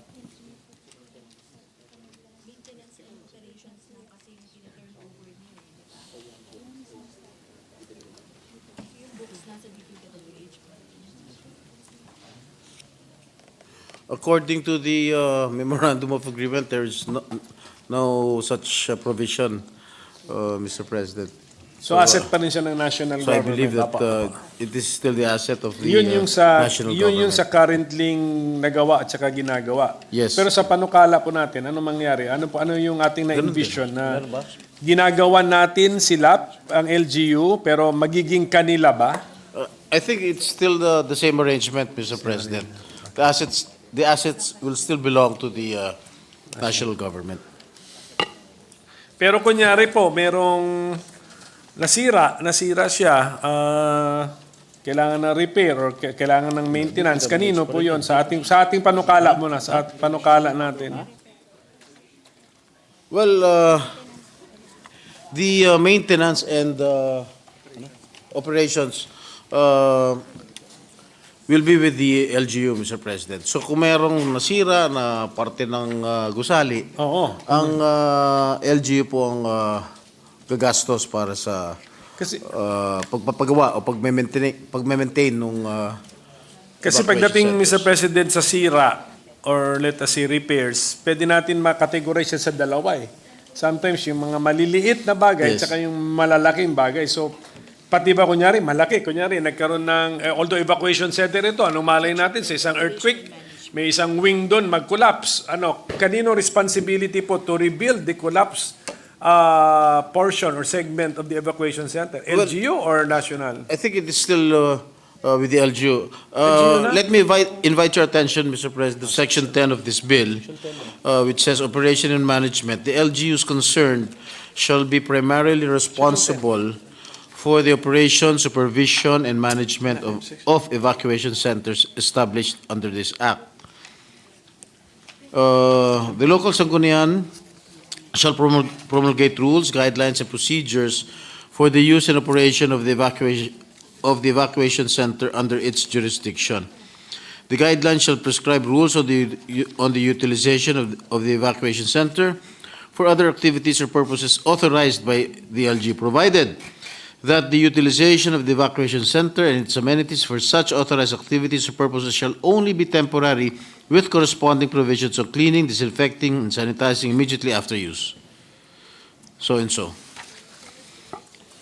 So I believe it. Hindi, I don't think the heading of Section 10 is operation and management, Mr. President. Ang katanungan ko is, okay, si DPWH ang nagbi-build. Na-build na. The last- Sorry, what sentence po? Mr. Minority Leader. The last paragraph of the Section 10, which I stated, shall read, the LGUs shall be responsible for facilitating the general cleaning and repair of facilities, including fumigation, ensuring that the facility is safe for its intended use. Yes, so yung phrase na repair of facilities includes the two meanings of repair eh. The simple repair and then The major. even the major. So yan po ang ating meaning dito. Opo. Okay, I hope Sana po kayanan nung LGU's concern, because Yes, my yes. concern is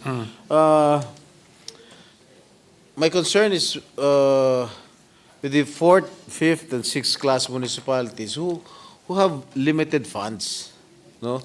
Baka pagka halimbawa mag-construct ang DPWH ng isang malaki evacuation center sa isang sixth class municipalities, sixth class municipality, tapos bigla lumindol, nasira yung structure, wala silang pambabayad nung pagpaparepair. And I think tatakbo pa rin sa national government yan para humingi ng pondo. Let the MOA be flexible na lang, Yes. Mr. President. Ganun na lang siguro.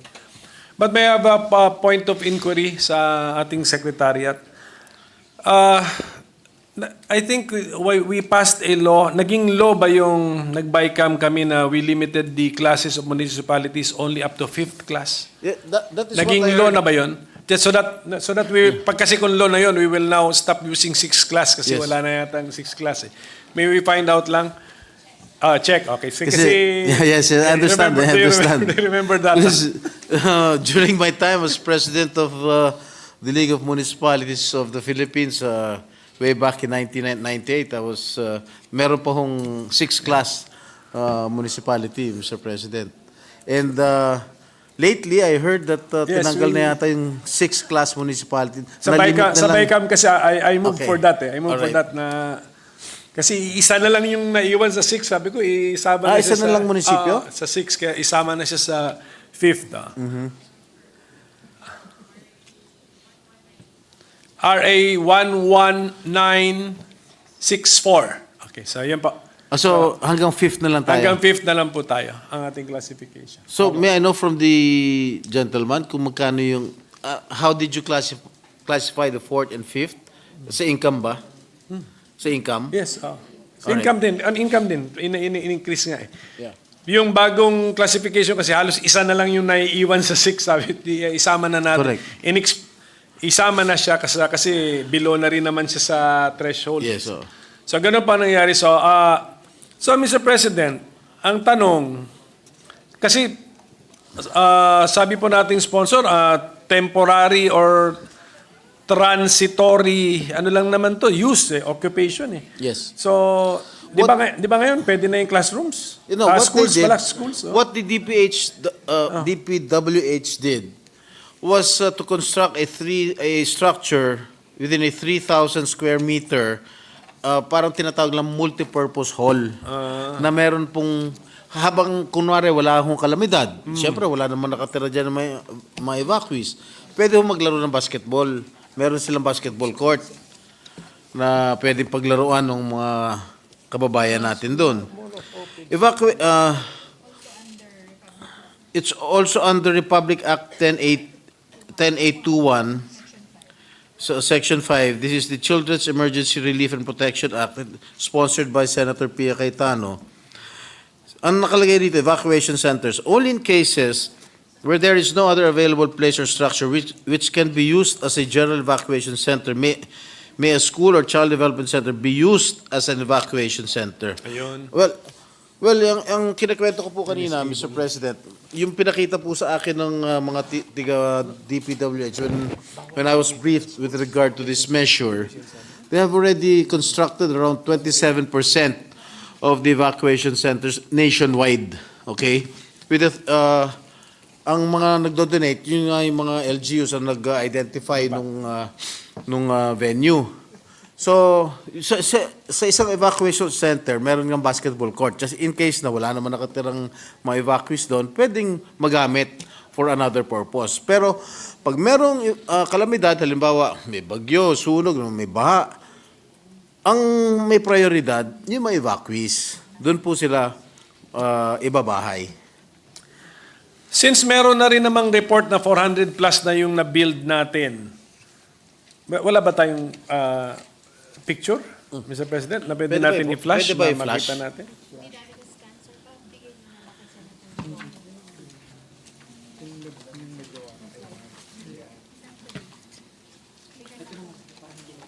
Do we have DPWH resource person? Yes, Mr. President. Did the DPWH come up with a parang standard plan? Yes. Meron po, Mr. Standard? President. Yes. So, okay, if it's standard, so what is the minimum land area needed para 3,000, malaman ng Mr. LGUs? President. Ha? Apo. 3,000. 3,000 square meters. If I can show you the Wala. Hindi kaya? Hindi natin kaya? Kasi we want the people to know Yes. para makita nila. Pwede ba?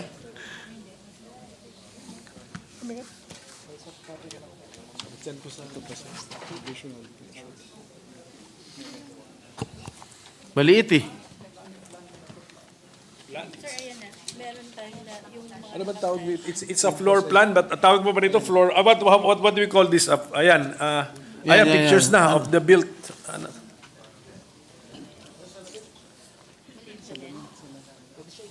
Floor plan na ito. Lumabas nga na hindi pare-pareho, Mr. President. Kaya nga ako nagtanong kung standard eh. Ito, standard daw ito. Oh.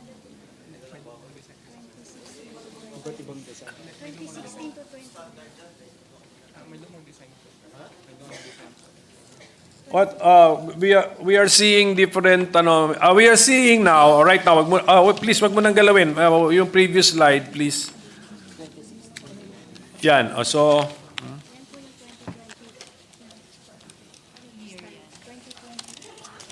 yan, that is supposed to be now the standard design for the DPWH multipurpose evacuation centers. Is that just artist rendition or a rendering or a picture of a real structure? Picture yan?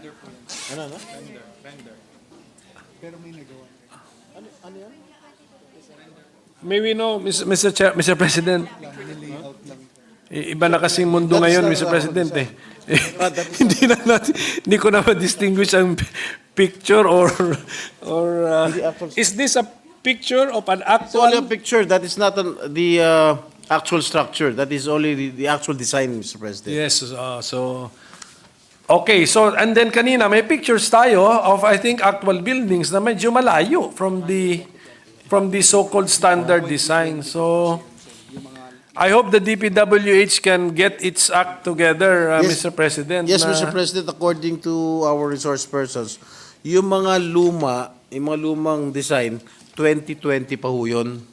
Siguro it was designed by a laid-back architect, Mr. President. Sana kung standard. So, Mr. President, nakita ko tong inabot po nating sponsor na NHA DPWH Revised Standard Permanent Evacuation Center / Multipurpose Covered Court showing the ground floor plan and the second or part of the second floor plan. Meron po from our... So, as I understand it, this is mostly open space. Yes, Mr. President. Ano na mangyari? You're So- correct, Mr. President. Okay, so But what I'm- since... But what I am worried about is that itong mga luma, wala naman basketball court dito. wala. Building lang. How many evacuees can they accommodate? 500 lang. Dito sa bago, 530. Mas malito, mas malaki yun.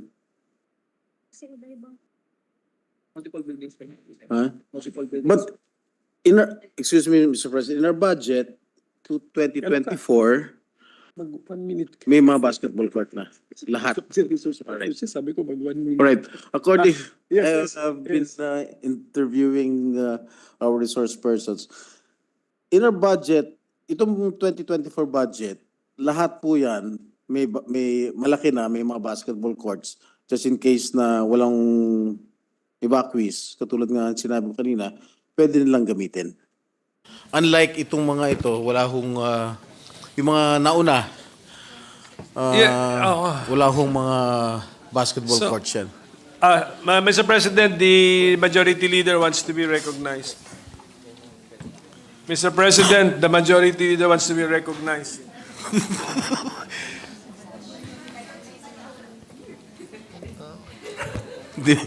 The majority leader is recognized. Mr. President, I just want to butt in to share some of my little experience here.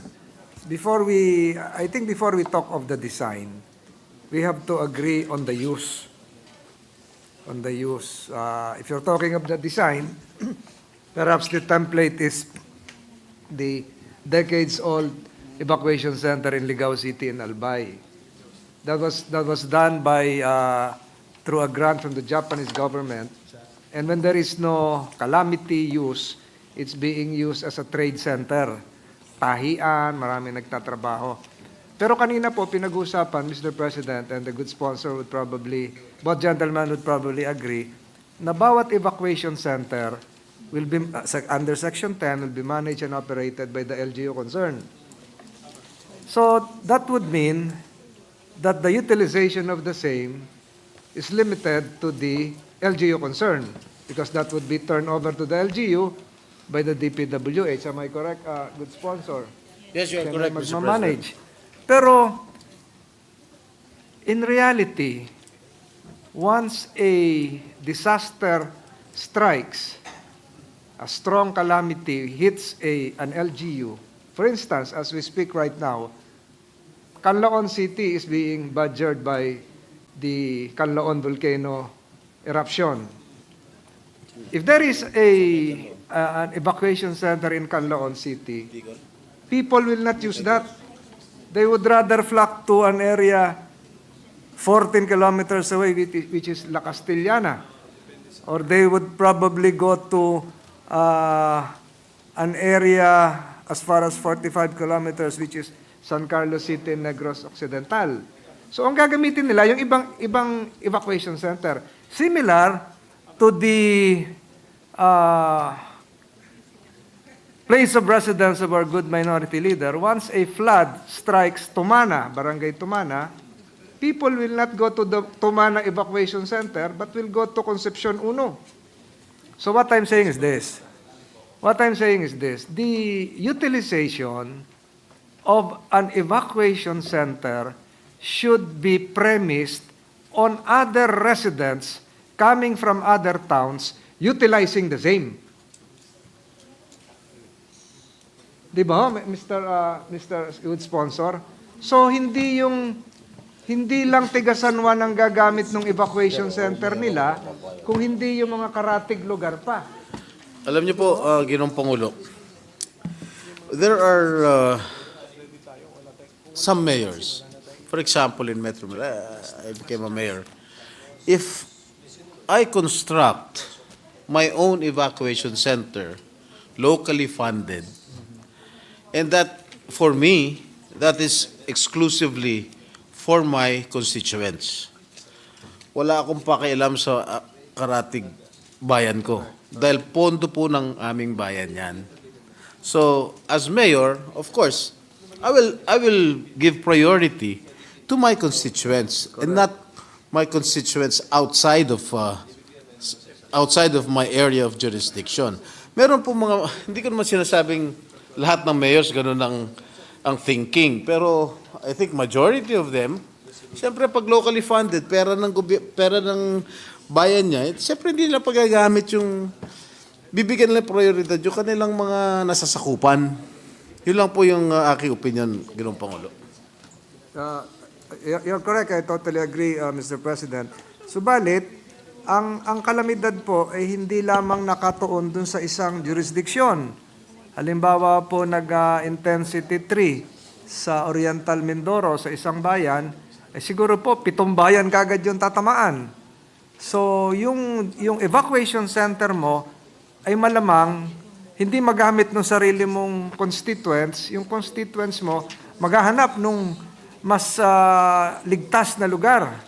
And we're now referring to not just an adjacent but an LGU far from the place of the center of destruction. For instance, nung lumindol sa Dagupan, hindi naman sa Dagupan ka magtatago kasi may mga aftershocks yan. You'd rather go to as far as Lingayen or farther to be safe. So what I'm saying is this, would the good gentleman agree to the proposition that evacuation centers should have an inter-LGU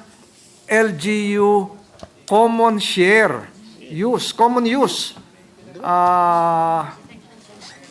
scheme that would enable other LGUs to utilize the same.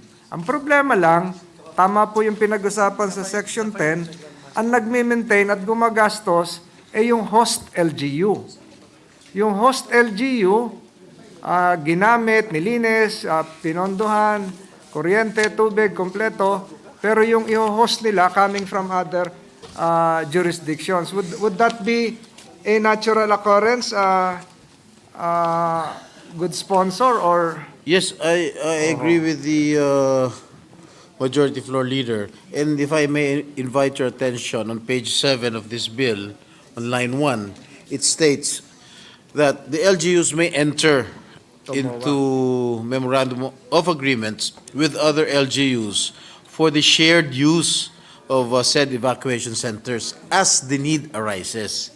LGUs may also enter into contracts that would be beneficial for the evacuation centers, including but not limited to the enhancement of amenities, upgrading of building capacity, among others, Mr. President. So pwede po magkaroon ng sharing as long as meron pong LGUs between the local government units. Correct. I totally agree, Mr. President. For instance, nung pumutok yung Taal Volcano a few years ago, umabot po yung mga evacuees natin ng Batangas hanggang Naik, Cavite, hanggang Bacoor na. So doon na sila na house doon sa malalayong lugar na hindi naman nagamit na evacuation center nila kasi natabunan na ng abo. So kailangan ba hong mag-MOA prior to the use, or will it be based on a good Samaritan, compassionate proposition? O mas maganda may MOA siguro para pagkatapos kayo maglinis.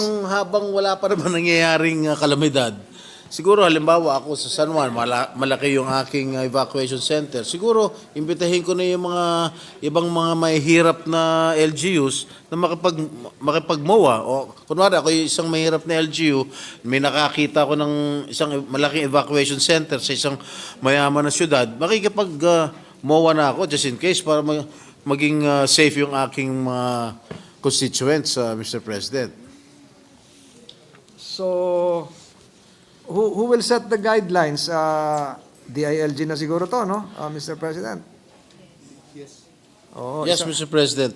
And if I may, Mr. President, alam nyo, we anticipate that some LGUs may not have readily available lots for the construction of its own evacuation centers. Hence, we placed a provision allowing LGUs for the shared use of evacuation centers. Pwede naman pong ipagamit sa iba kung nais ng LGU.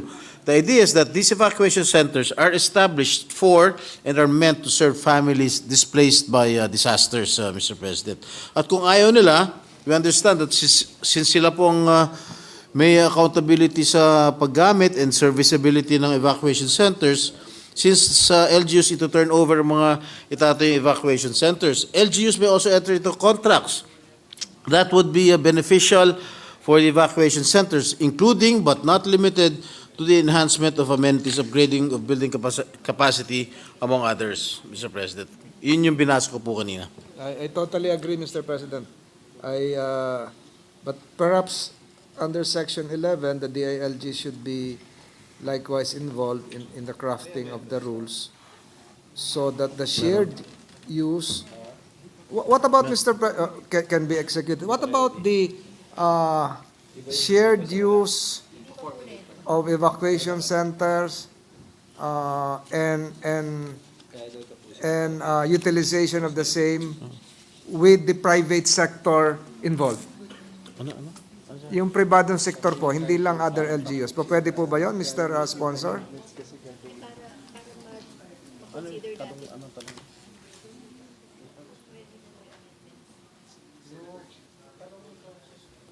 I'm referring to the private sector. I was confused. May I know your question again, Mr. President? Yung pong, are you willing to entertain an amendment that would include the private sector?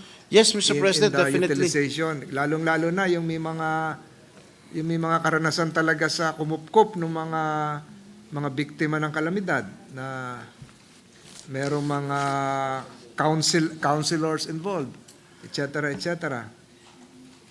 Yes, Mr. President. Especially if it comes from the good majority leader. I will accept all I'm now amendments, Mr. refer- President. What about international NGOs? International NGOs? Yes, my experience, Mr. President, during the Yolanda was that we're now talking to doctors coming from Spain, from France, now utilizing evacuation centers. Well, Pwede po ba yan? Yes, Mr. President, we welcome all interventions to enhance the provisions of this particular measure, Mr. President. I have no further questions, Mr. President. I thank both gentlemen. I laud the noble purpose of this measure para may masilungan po yung ating mga kababayan. Thank you, Majority Leader. Di ba meron ka bill? Majority Leader?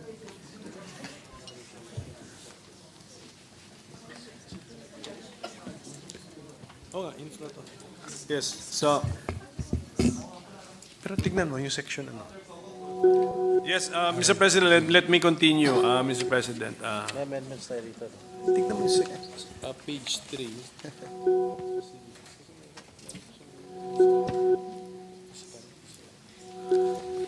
Actually, Mr. President, wala naman talagang mag-object dito sa bill na ito kasi maganda nga naman yung napakaganda ng idea. Ang tanong lang talaga Funding. kung ma-afford ba natin. Pero actually, ang tanong, dahil sa revelation ng ating sponsor na ginagawa na pala ng DPWH eh. Tapos meron ng old design, may new design. Therefore, they've been doing this siguro for 1 decade or may 1 decade na ba ito? As projects of the DPWH? Isang dekada na ba itong paggagawa natin ng Hindi po. evacuation center? The program, the DPWH program started in 2016, Mr. President. The proposed bill will institutionalize the ongoing program of the DPWH, which started in 2016. 2016. When we look at the DPWH budget, anong pangalan ng programa, anong pangalan ng programang mahahanap natin itong activity na ito? To Kasi ang 2024? ang DPWH kasi from memory meron silang bridge program. Yes. Ano pa ba iba? Siyempre yung local or farm to market roads program. May ganyan po siya. I think 5 ata yung main program sila. So under what program po ito mahahanap? According to our resource persons, a basic infrastructure program. Basic infrastructure program. Okay. So nagfa-fund na pala sila every year sa basic infrastructure program. So magkano po yung linalagay nila na budget every year? For 2024, for this year po, there was a 1.44 billion appropriation, which is set to build 32 evacuation centers. Ibig sabihin, doon sa 32 evacuation centers, meron 2 evacuation centers per region. Paki-divide nga yung 1.44 sa 32 kung magkano lahat.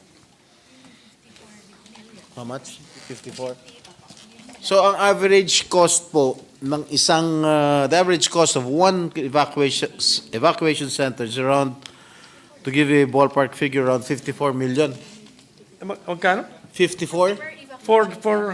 Per evacuation center. 54 million?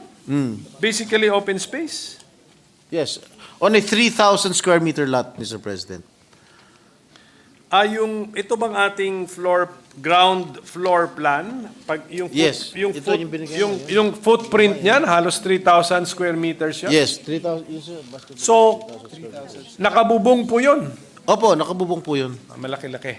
Yes. Malaki ba? Tsaka kompleto amenities. Like what? Pero So, I was just talking about the 2024 budget, Mr. President. Yung mga earlier years, mas mura. Kasi mas mura pa yung bilihin nun. Okay. From 2016 to 2024, as we speak, meron na pong nilaan ang ating national government ng 17.2 billion pesos that has been allocated to build the evacuation centers, Mr. President. So, looks like we don't need the law, Mr. President. Ano ulit ang contribution ng law na ito? Para to institutionalize the program of the DPWH, Mr. President. Okay, but with or without this law, kaya na nilang i-budget, di ba, sa basic infrastructure program nila. Meron ba sub, ano yun, may line? Basic infrastructure program, then may sub line item for evacuation centers, building of evacuation centers. Ganun po ba? Check nyo nga. Katulong nga sa budget, ano?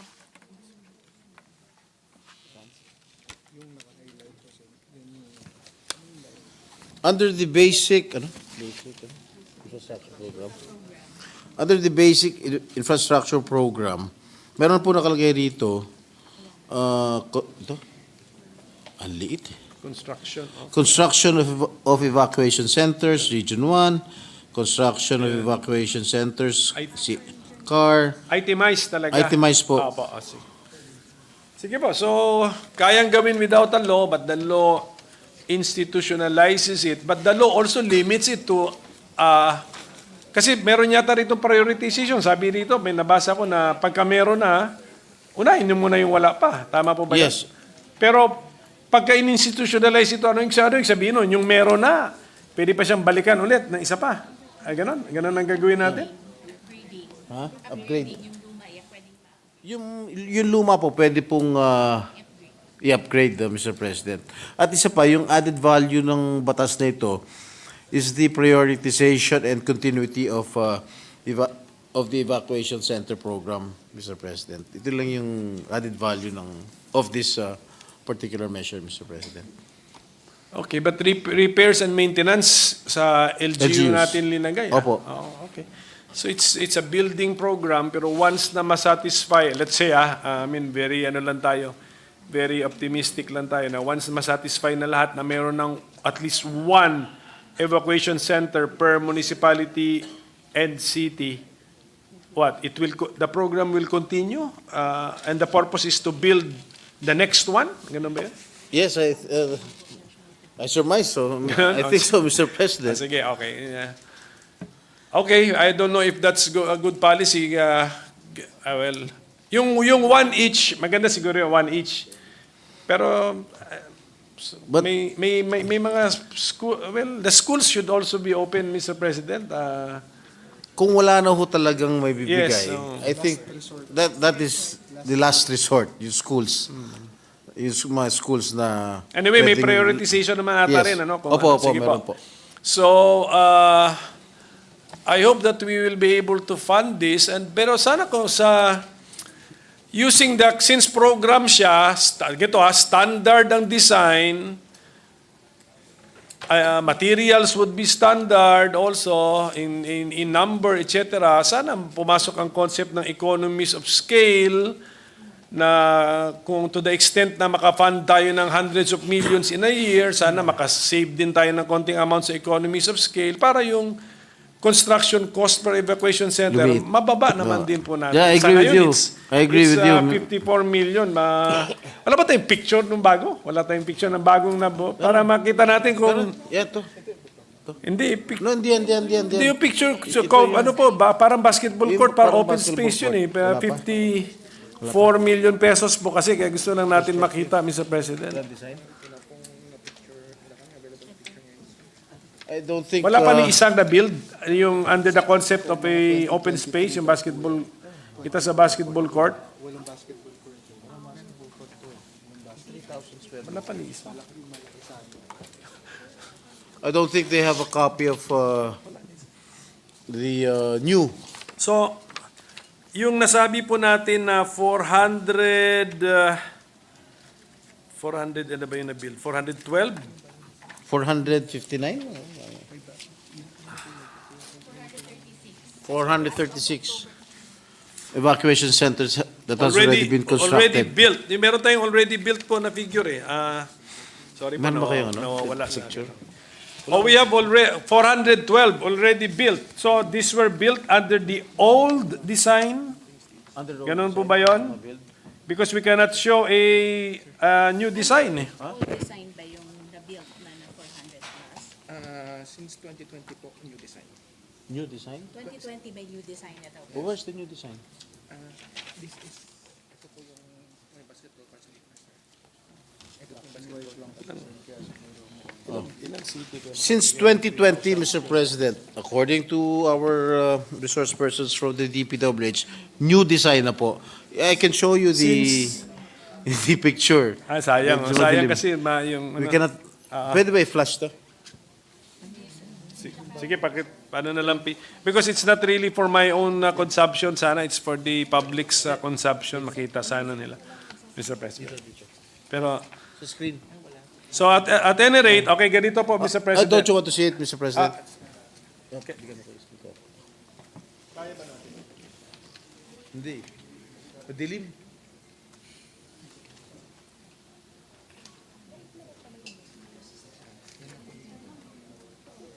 Malaki naman. Mahal din nga siguro. So, Mr. President, okay, minimum standards, standard design, 3,000 square meters land area. If an LGU can only find or offer less than 3,000, we will not build it. Will not build it.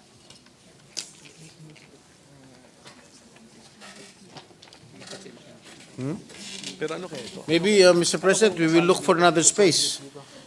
We know that not all LGUs will have available land where an evacuation center can be constructed, much more a 3,000 square meter lot. Mr. President, so in Section 6 of this bill, the DPWH shall upgrade and convert existing structures that meet the minimum requirements into permanent, fully equipped, and disaster-resilient structures. So I don't think if an LGU will offer less than 3,000 square meters, I don't think that will suffice, Mr. We will not build it. The No, Mr. DPWH will President. not build it. Okay. Look for another alternative, Mr. President. Sayang po yung picture kung napakita natin. Para pala siya warehouse din, ano? Yes, so mukhang malaki mo. Mukhang malaki siya. Mukhang structures yung at two structures tapos in between open space na with roof, di ba? Yes, Opo, yes, ganun Mr. po President. mangyayari na parang so sayang sana kita ng ating mga kababayan. Okay, do we have a DPWH resource person, no? Ang basic infrastructure program daw natin sa 2025 NEP 61.8 billion pesos. Malaki pala yan. So component lang yung si evacuation center, no? Ano? 2025 NEP. Yeah, NEP ito, NEP. Just as a explain. NEP. No, All just explain bakit malaki yung 61.8B basic infrastructure program. Ano ba yung kahalo ni evacuation centers doon sa basic infrastructure program? What do we build under the basic infrastructure program? Yes, Evacuation centers, quarantine facilities, and public health facilities. ang kahalo po ng BIP, Basic Infrastructure Program, bukod sa evacuation centers, meron pong mga quarantine facilities, public health facilities, Mr. President.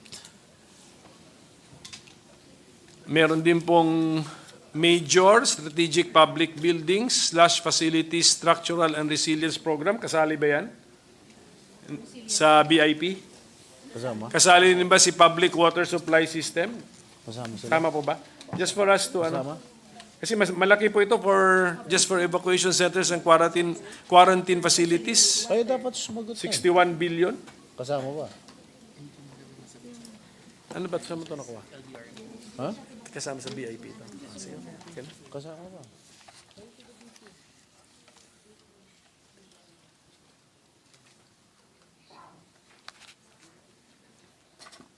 The officials of the DPWH cannot give me a concrete Sige, di ba, answer, sir? Mr. Di ba, President. sa budget na lang po. Okay, so final question kasi nag-umpisa tayo sa estimate natin na meron 1,700 cities and municipalities. Okay. Approximately, Okay. Mr. President. I-minus na nga natin yung existing na, then mayroon tayong Yeah. Ito yung may iiwan, ito yung immediate beneficiary ng panukalang batas natin. Correct. Times 54 million ba natin yon kung sakali makabigay sila? Then what is the total amount na for this project? Compute. Well, according to the data from the DPWH, Mr. President, 1,642 LGUs minus 459 total number of evacuation centers at various stages of completion.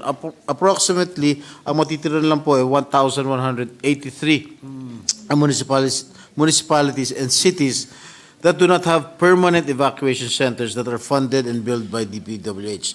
Given the most recent estimate of DPWH for constructing one evacuation center at 53 million pesos each, construction of 1,100 evacuation centers in the future would amount to an estimated of 62.7 billion pesos. Sige po. Kung ang evacuation center mo ay 53 million, Mr. President. However, Mr. President, this figure can be lowered if some LGUs will be for upgrading of existing structures rather than new constructions, which is provided for in this particular bill, Mr. President. Okay, yung upgrading of existing structures, we are saying existing structures built by the national government or pwedeng local, LGU din? yes, So pwede. marami na bang LGU that have built their own evacuation centers? Sa information po natin. Yes, Mr. President, I will just Marami get na? the data, Mr. President. Marami na rin. So, Yes, marami na rin po.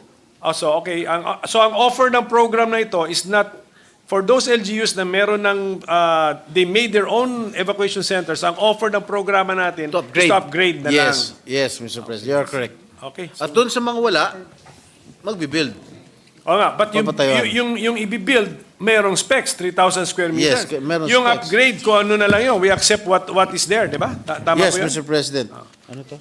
So, Mr. President, I think we will wish this program all the luck in the world. Agree naman tayo dito. Pero siyempre, let's just have, medyo ano lang tayo, parang request to the DPWH to use all of your imagination, professionalism, and integrity in bringing the cost of the program down to its barest minimum na efficient and Sturdy. resilient and sturdy pa rin yung structures, Yes. Mr. President. Ganun. Yes, Pag Mr. po President, nating- the officials of the DPWH are listening, Mr. President. Sige, we don't want scandals to surround this program, Mr. President, kasi evacuation center na to, kahirapan na ng tao to, suffering na ng tao yung ina-address natin, so we don't want scandals to taint this program. So we wish the DPWH all the best and we thank the sponsor for sponsoring this measure. At any rate, we have made the observation na kahit pinaprocess pa natin yung law, meron naman palang evacuation center building project or sub-program under the basic infrastructure Yes. program. That's a reality, Mr. President. Yes, Mr. President. Thank you, Mr. Thank you, Mr. President. Thank you, Minority Leader, it was an honor for me to be interpolated by the bar top Thank notch. you. Thank you to our distinguished Minority Leader. Thank you to our Senate President Pro Tem. The Majority Leader is recognized.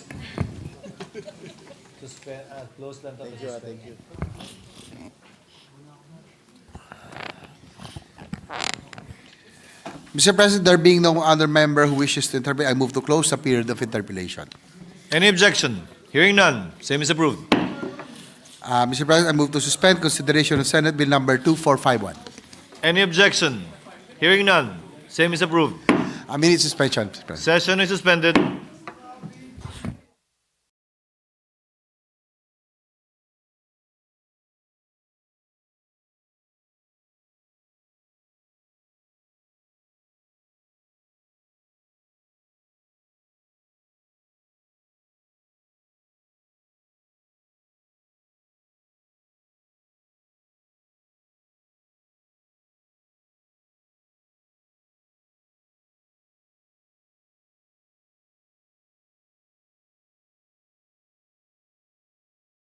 That we resume consideration of House Bill numbers 10440, 10441 and 10442. These are the bills for the establishment of schools. So move, Mr. President. Any objection? There being none, aforementioned bills are now under consideration. Mr. President, having sponsored the measure and there being no other member who wishes to interpret, I move to close the period of interpellation. Any objection? Isa-isa. Yung magkakapareho. Yung magkakapareho lang. There being none, same is approved. Mr. President, I move to open the period of committee amendments of House Bill number 10440 and recognize Senator Gatchalian to propose his amendments. Senator Gatchalian is recognized for his amendments. Mr. President, this is for the committee amendments, Mr. President. On line 2, replace the name Poblacion East with San Francisco. Any And- So move, Mr. President. Any objection? There being none, the proposed amendment is hereby approved. And Mr. President, to amend the title to read as follows. An act establishing a national high school in Barangay San Francisco, Municipality of Santa Ignacia, Province of Tarlac, to be known as Santa Ignacia National High School and appropriating funds therefore. I so move, Mr. President. Any objection to the proposed amendment? There being none, same is approved. Majority Leader? With no other committee amendments, I move to close the period of committee amendments. So move, Mr. President. Any objection? There being none, period of committee amendments are hereby closed. Mr. President, I move to approve on second reading House Bill 10440. So move, Mr. President. Any objection? There being none, House Bill number 10440 is hereby approved on second reading. Majority Leader? Mr. President, there being no committee or individual amendment, I move to approve on second reading House Bill number 10441. So move, Mr. President. Any objection? There being none, House Bill number 10441 is approved on second reading. Majority Leader? There being no committee or individual amendment, I move to approve on second reading House Bill number 10442. So move, Mr. President. Any objection? Hearing none, the aforementioned motion is approved. House Bill number 10442 is approved on second reading. Mr. President, I move to suspend consideration of the three aforementioned bills. Any objection? The aforementioned bills, further consideration rather of the aforementioned bills is hereby suspended. Mr. President, I move that we resume consideration of House Bill numbers 10396 and 10443. These are the bills on the separation of schools, extension, or annex. So move, Mr. President. Any objection? There being none, resumption of consideration of the aforementioned bills is now in order. Having sponsored the measure and there being no other member who wishes to interpolate, I move to close the period of interpolation. Any objection? There being none, period of interpolation and debate is hereby closed. Mr. President, there being no committee or individual amendment, I move to approve on second reading House Bill number 10396. So move, Mr. President. Any objection? There being none, House Bill number 10396 is hereby approved in second reading.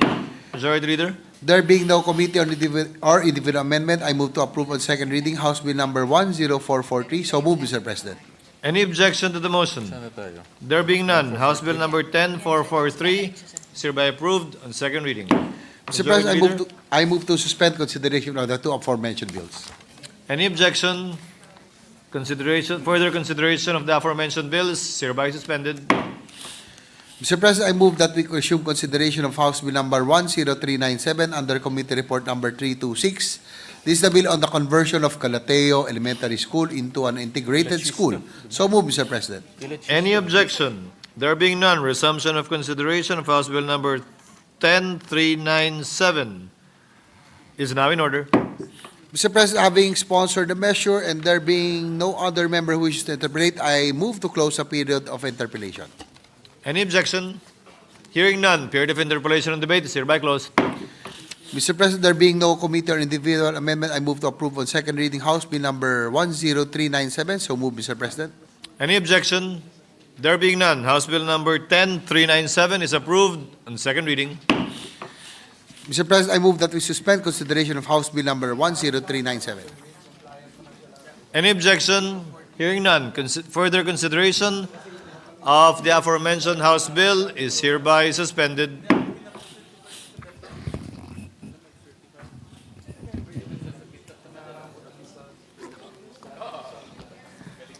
Mr. President, I move that we consider and adopt proposed Senate Resolution number 606.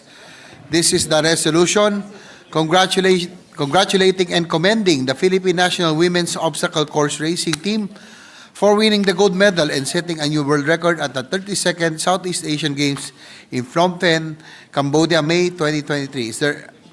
I so move, Mr. President. Is there any objection? There being none, the motion is hereby approved, and the aforementioned proposed Senate Resolution number 606 is hereby adopted. Mr. President, I move that we consider and adopt proposed Senate Resolution number 732. This is the resolution congratulating and commending the Asia's first Grandmaster and Chess Hall of Famer, Eugene Torre, for ruling the 2023 Guam International Open Chess Tournament held at the Dusit Beach Resort in Tumo, Guam. Is there any objection? There being none, the motion is approved. Resolution number 732 is hereby adopted. Mr. President, I move that we consider and adopt proposed Senate Resolution number 733. This is the resolution congratulating and commending Legit Status, HQ Philippines, and UP Street Dance Club for winning in the 2023 World Hip Hop Dance Championship 2023 held at the Arizona Grand Resort and Spa in Phoenix, Arizona on August 6, 2023. Is there any objection? There being none, motion is hereby approved. Senate Resolution number 733 is hereby adopted. Mr. President, I move that we consider and adopt proposed Senate Resolution number 663, taking into consideration proposed Senate Resolution number 760. This is the resolution congratulating and commending Alex Ayala for securing her third International Tennis Federation or ITF professional title at the W25 YECLA tournament held at YECLA Club de Tennis in Spain on June 4, 2023. Is there any objection? There being none, motion is approved. Senate Resolution number 663, taking into consideration Senate Resolution number 760, is hereby adopted. Mr. President, I move that we consider and adopt proposed Senate Resolution number 957. This is the resolution congratulating and commending the 10 awardees of the 2023 Philippine Resilience Awards for Women. Is there any objection? There being none, motion is approved. Resolution number 957 is hereby adopted. Mr. President, I move that we consider and adopt proposed Senate Resolution number 447. This is the resolution commending Filipino surfer Rogelio J.R. Esquivel Jr. for being the champion in the World Surfing League La Union International Pro Longboard Qualifying Series held in San Juan, La Union, 2023. Is there any objection? There being none, proposed Senate Resolution number 447 is hereby adopted. Mr. President, I move that we consider and adopt proposed Senate Resolution number 450. This is the resolution congratulating and commending Mapua University for winning the Philippines' first gold award for digital readiness from the 2023 The Wharton School QS Quacquarelli Simmons Reimagine Education Awards. Is there any objection?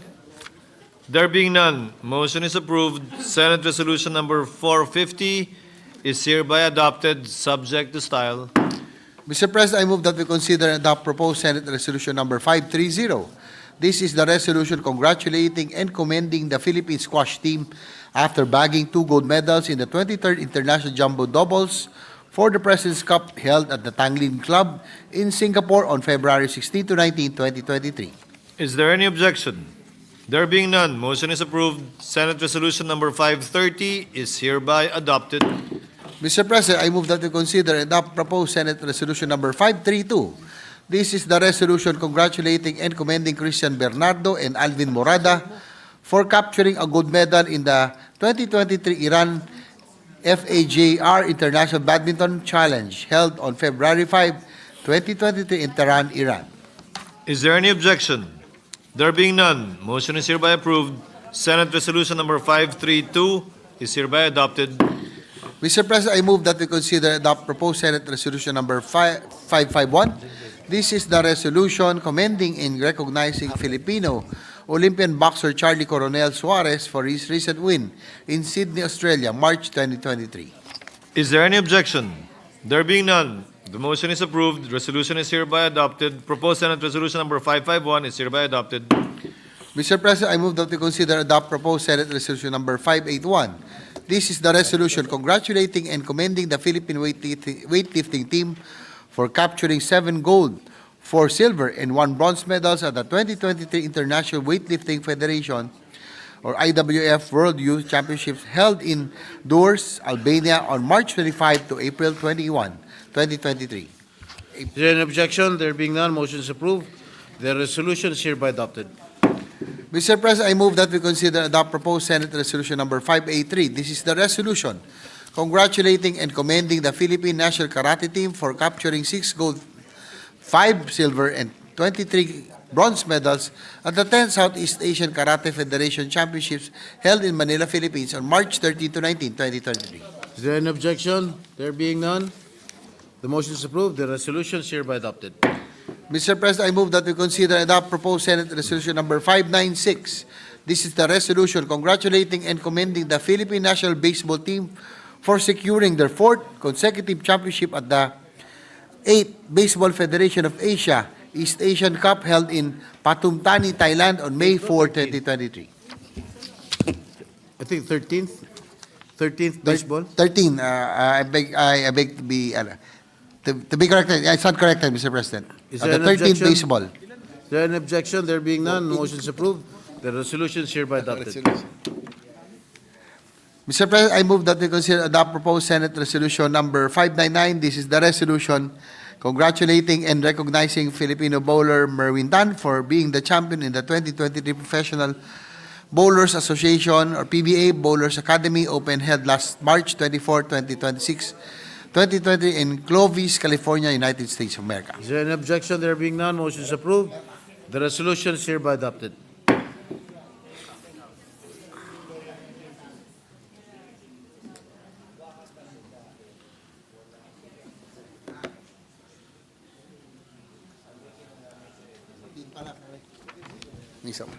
Mr. President, I move that we consider adopt proposed Senate Resolution number 1197, taking into consideration proposed Senate Resolution number 1201. This is the resolution congratulating and commending Daniel Quizon for securing the title of Grandmaster at 20 years old at 45th International Chess Federation or FIDE Chess Olympiad held at Box Sports Hall in Budapest, Hungary on September 15, 2024. Is there an objection? There being none, motion is approved. Minority Leader? Mr. President, the Minority Leader is seeking the floor. I think I filed a similar resolution, Mr. President, so I hope it's also taken into consideration. Was it mentioned? Okay. Thank you very much, Mr. President. Okay na. Mr. President, I move that we resume consideration of Senate Bill number 2805 under Committee Report number 311. This is the bill on the Movie and Television Review and Classification Board Act. So move, Mr. President. Is there an objection? There being none, resumption of consideration of the said bill under the aforementioned committee report is now in order. Having sponsored the measure, I move to open the period of interpellation. Recognize the sponsor, Senator Robin Hood Padilla, and to interpellate our Minority Leader, Senator Aquilino Cocop-Mintel. Hearing no objection, period of interpellation is now in order. Senators Padilla and Pimentel are hereby recognized. Ano gawin sa President? Well, Mr. President, if we may be allowed now to commence our interpellation, and should we end it, it should be with reservation that we can ask questions during the period for interpellation. Okay. Opo. For amendments, your period of amendments. Opo. Okay. Sige po, because of the lateness of the hour. So, siguro ang kailangan lang natin malaman, ano po ba yung objective nitong ating panukalang batas, Mr. President? Opo.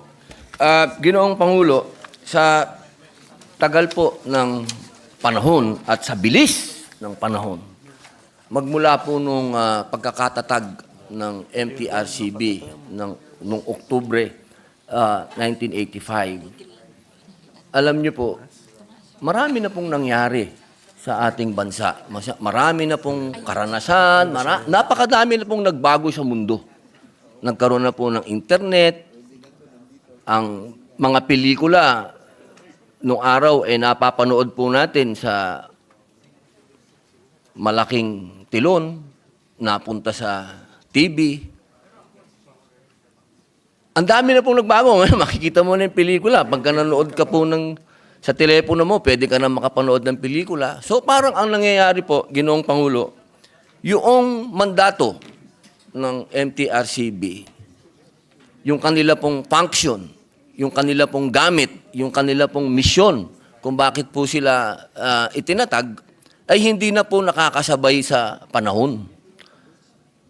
Nagkukulang na po ang 1985 to 2024, nakita na po natin yung tagal. Ang dami na po. Dapat siguro, natural lang po, Ginoong Pangulo, na sa tulong po ng Senado, ng Kongreso, ay magkaroon po ng evolving. Kailangan mag-evolve ang kapangyarihan po ng MTRCB. Yun po yung nais natin, Ginoong Pangulo, na makasabay po ito sa panahon. So, kaya nga, so ipapasabay natin ang MTRCB as an organization sa pagbabago ng kung paano tayo manood ng mga pelikula or mga video footages. So, Opo. So ano pong ginawa natin na pinalawak natin ang kapangyarihan ng MTRCB this time to include Online stream movies po and Streaming. programs. Opo. Kasi po, alam niyo po, Ginoong Pangulo, yung mga video streaming ngayon, iba't ibang klase na po to. Meron tayong local, meron din pong mga international. Na sa ngayon po, kapag ka meron kang smart TV o smartphone, pagka nilagay mo yung mga app na yan, na galing po sa ibang bansa, na hindi naman po ito nakarehistro po sa atin.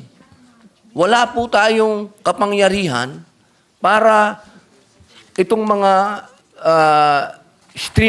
streaming sites na ito, matawag natin ng pansin kapag sila po ay lumalabag na sa morality at batas po natin.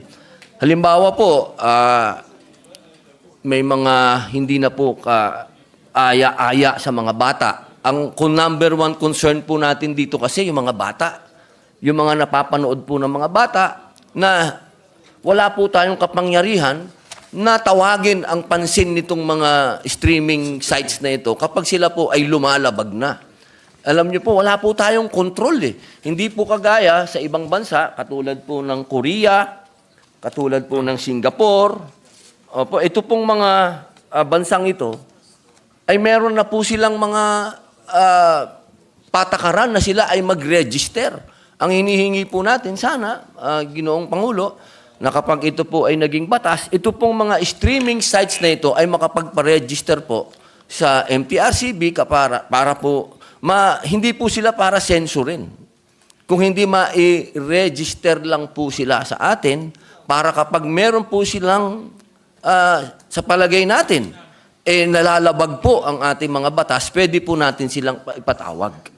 Sa ngayon po kasi... tawag pansin, tawagin kasi nasa paano kung nasa Amerika yung Yun po.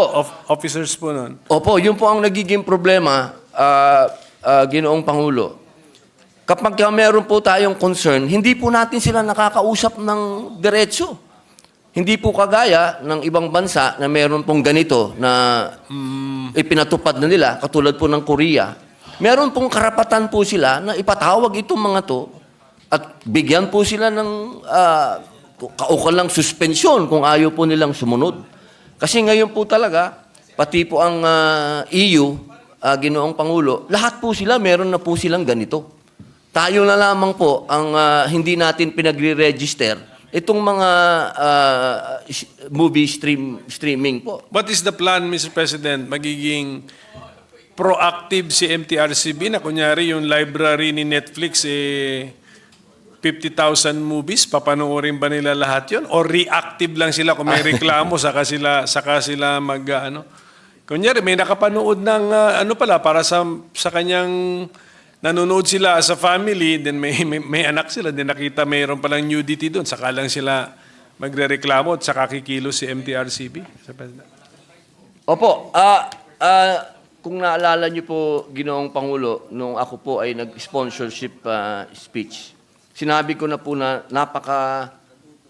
imposible po na mapanood po lahat Correct. ng MTRCB. Ako na lamang po sa akin pong eksperyensya, ako lang medyo masakit na yung mata ko pag masyado ka ng lover pa po ako ng movie, ano? Correct. Ang gusto lamang po natin dito, Ginoong Pangulo, na magkaroon po ng coordination. Magkaroon po ng coordination ng MTRCB dito sa mga online streaming po na ito. Na sila pong dalawa, nag-uusap po kung ano yung mga programa na naaayon po sa ating mga kabataan. Opo. Hindi po para i-regulate o gano'n. Wala po. Magkaroon lang po ng coordination. Opo. Nasa ngayon ay wala. Wala po talaga. Sige. Wala po tayong kapangyarihan ng kahit ano, Ginoong Pangulo. Sige po. Pero napansin namin na parang yung law governing the MTRCB parang rinipaso na rin po natin. Opo, kasi... At the same time, rinipaso na natin. Opo, kasi wala na po talaga sa panahon. Opo. Talaga pong nalipasan na po Yung ng decision-making process po ng MTRCB, para ba silang jury body, tapos nagbumoboto sila kung approve, rated parental guidance ba? PG at saka Opo, nagka-classify po rated sila. X yata sila, yung not for public viewing, mga ganun. Opo, kung naalala ko po... How is it reached? Ano bang body ba yun? Tapos majority wins? Ganun ba? Opo, may board po sila. Ilan po yun? Opo, una po, mapanonoorin po ng 3 tao. Opo. Sila po ang magka-classify. Tapos kapag nanood po yung 3 tao at meron pong apila, panonoorin po ng 5 tao na.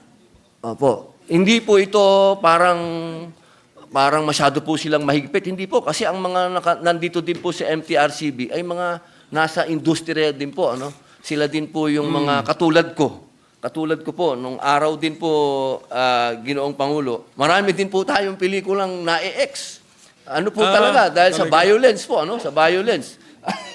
Hindi po sa usapin ng love story, ano, sa violence po, ano. Kaya naiintindihan ko po talaga ang function ng MTRCB at napakahalaga po talaga. At ito pong usapin sa online streaming, Ginoong Pangulo, medyo naaabuso po talaga ito. Naaabuso po ito. Susunod din sa ganong the usual process. Three-person body, nagre-review unang rating, tapos... Sa online po, hindi po. Sa Hindi po? online, hindi po. Opo, okay. kasi sa online po, kasi parang coordination lang sila. More of the administrative to, na the MTRCB will have personality to...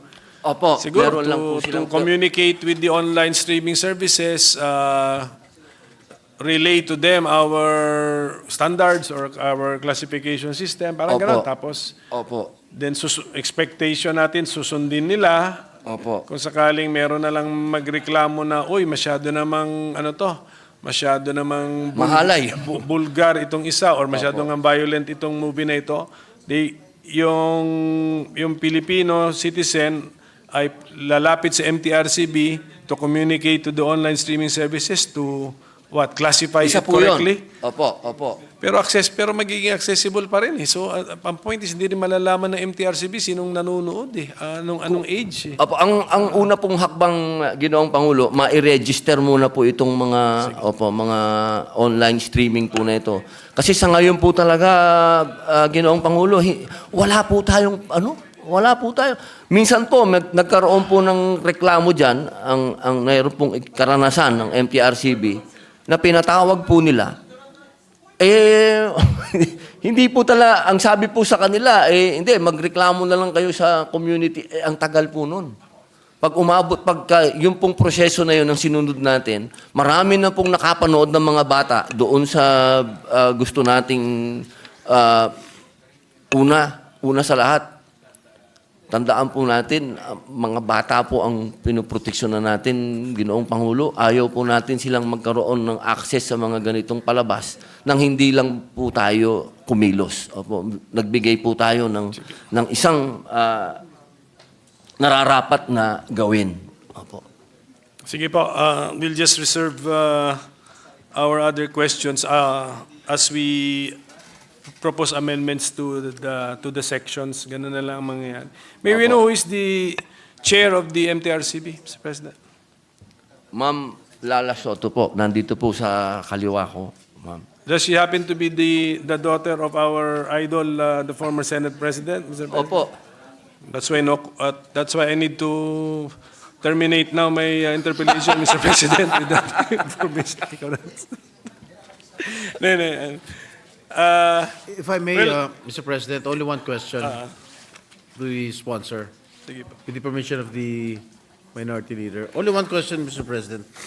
Kasali po ba sa tinutukoy na on-demand online streaming platforms ang mga social media platforms gaya na Facebook, TikTok at YouTube kung saan maaaring mag-stream at live stream ng content?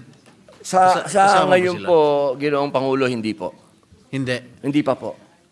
No, sa ilalim ng batas nyo, kasama na? Hindi po. Hindi pa rin? Opo. Online So, paano stream. natin mariregulate yung... So, Netflix kasama? Netflix po, kasama po. Netflix, yung Prime, yung mga... I understand itong mga apps na ito, hindi nagbabayad ng buwis sa atin, no? Wala po. Viva Max. Kasama sa pag-regulate. Alam ko po, meron pong naka-register po. Alam ko may proper coordination po kayo sa Viva Max. Nag-uusap kayo. Saklaw siya. Saklaw po Saklaw. sila nitong batas na to. So, pag meron kayong Palukala. hindi nakitang, pero meron kayong nakitang hindi masyadong maganda, pwede nyo i-ban. Hindi Kasi po, kahit bata, hindi pwede po, hindi mag-access po, yan eh. Ginoong Pangulo, hindi po sila kaagad nagbaban o naggagawa ng mga ganong O bagay. warningan nyo. Opo, ano po, meron po silang sinusunod na due process. Katunayan po, lagi pong nasa kamay ng producer kung ano po ang magiging kahinatnan ng kanyang pelikula. Ang MTRCB po nandyan lang para mag-classify at tulungan po tayo kung ano yung mga nararapat na maipalabas po sa So, ating mga itong kababayan. mga Netflix, mga Viva Max, are they going to undergo classification under the new bill? Ano po, sorry po, hindi ko po na... Are they going to undergo classification under this? Hindi new po, bill? hindi po. Wala pong coordination lang po, Ginoong Pangulo. Wala po tayong gagawin ganon. Ang kailangan po, meron naman pong self-classification po ang mga online streaming movies. Nandun na po, pag nakita nyo, may classification na po sila. Ang gusto lamang po natin, mag-register po sila sa atin at sumailalim po sila din sa batas po natin. Okay.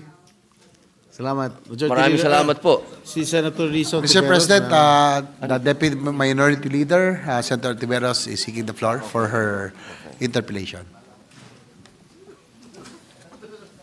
Mr. President. Yes, please proceed. Salamat po, Mr. President.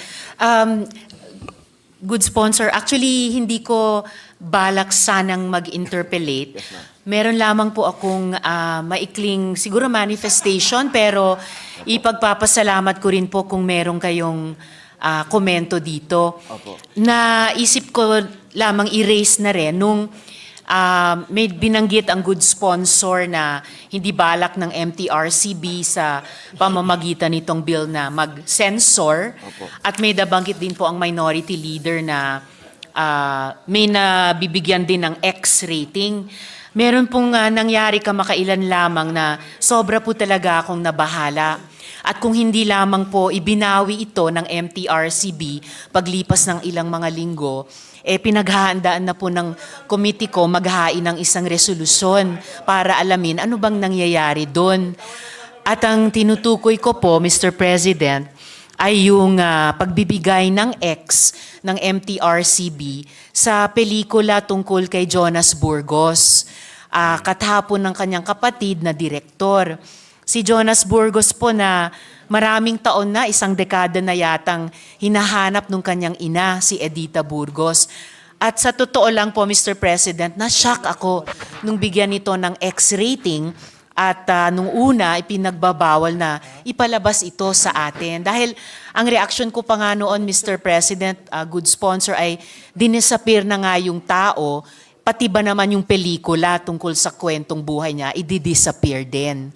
Mabuti na lamang po at ilang linggong nakalipas, binawi po ng MTRCB yung X-rating. May ibang rating na ibinigay na lamang na hindi na ipagbabawal yung pagpapakita nito at magiging posible mapanood itong napakahalagang kwento po tungkol sa karapatang pantao, tungkol sa accountability, tungkol sa pagmamahal ng ina at pamilya sa isang anak, sa isang miyembro nila. Yes, ma'am. Kaya gaya ng nabanggit ko po sa simula, Mr. President, good sponsor, hindi ko sana babanggitin o i-interpolate ito dahil baka hindi po eksaktong kaugnay ng bill. Pero dahil nabanggit na nga po yung 2 puntong iyon, naisip ko rin na baka mahalagang sabihin din sa pagdinig ng good sponsor at ng MTRCB na rin po. At baka naman meron din kayong komento tungkol dito dahil sobra po talagang nabahala ako sa pangyayaring iyon, Mr. President. Mr. President. Sponsor. Salamat po. Your Honor, Senator Risa, if I may intervene, Opo, Mr. President. I am handling the budget of the MTRCB, and fortunately, I asked that question. Salamat po, Why Mr. the President. movie, if my memory serves me right, the chairperson is here. I asked that movie, and together with the movie of Dear Santa, Dear Santa, Dear Satan or whatever. Kasi inex din nila yun. So I asked, what was the reason behind the X-rating of both of these movies? And I think itong kay Jonas Burgos ba, ay pinalabas yata sa Cinemalaya only, no? At binigyan nyo na ng rating ng R16, R18? Exception permit. Exemption permit. Yes, so that was their answer to me when I questioned why did they give an X rating to these two movies, Your Honor. Maraming Ginoong salamat, Pangulo, Mr. President. ang naging rason daw po kung bakit ito ay hindi kaagad na ipalabas. Dahil tini-check daw po nila muna kung meron daw po itong mga pending cases. Kasi ito daw po ay napakalaking issue. So baka ito po ay may mga kaso, baka yung pagpapalabas po daw ng pelikula, baka makapagbigay ng subjudice po ba? Parang ganon.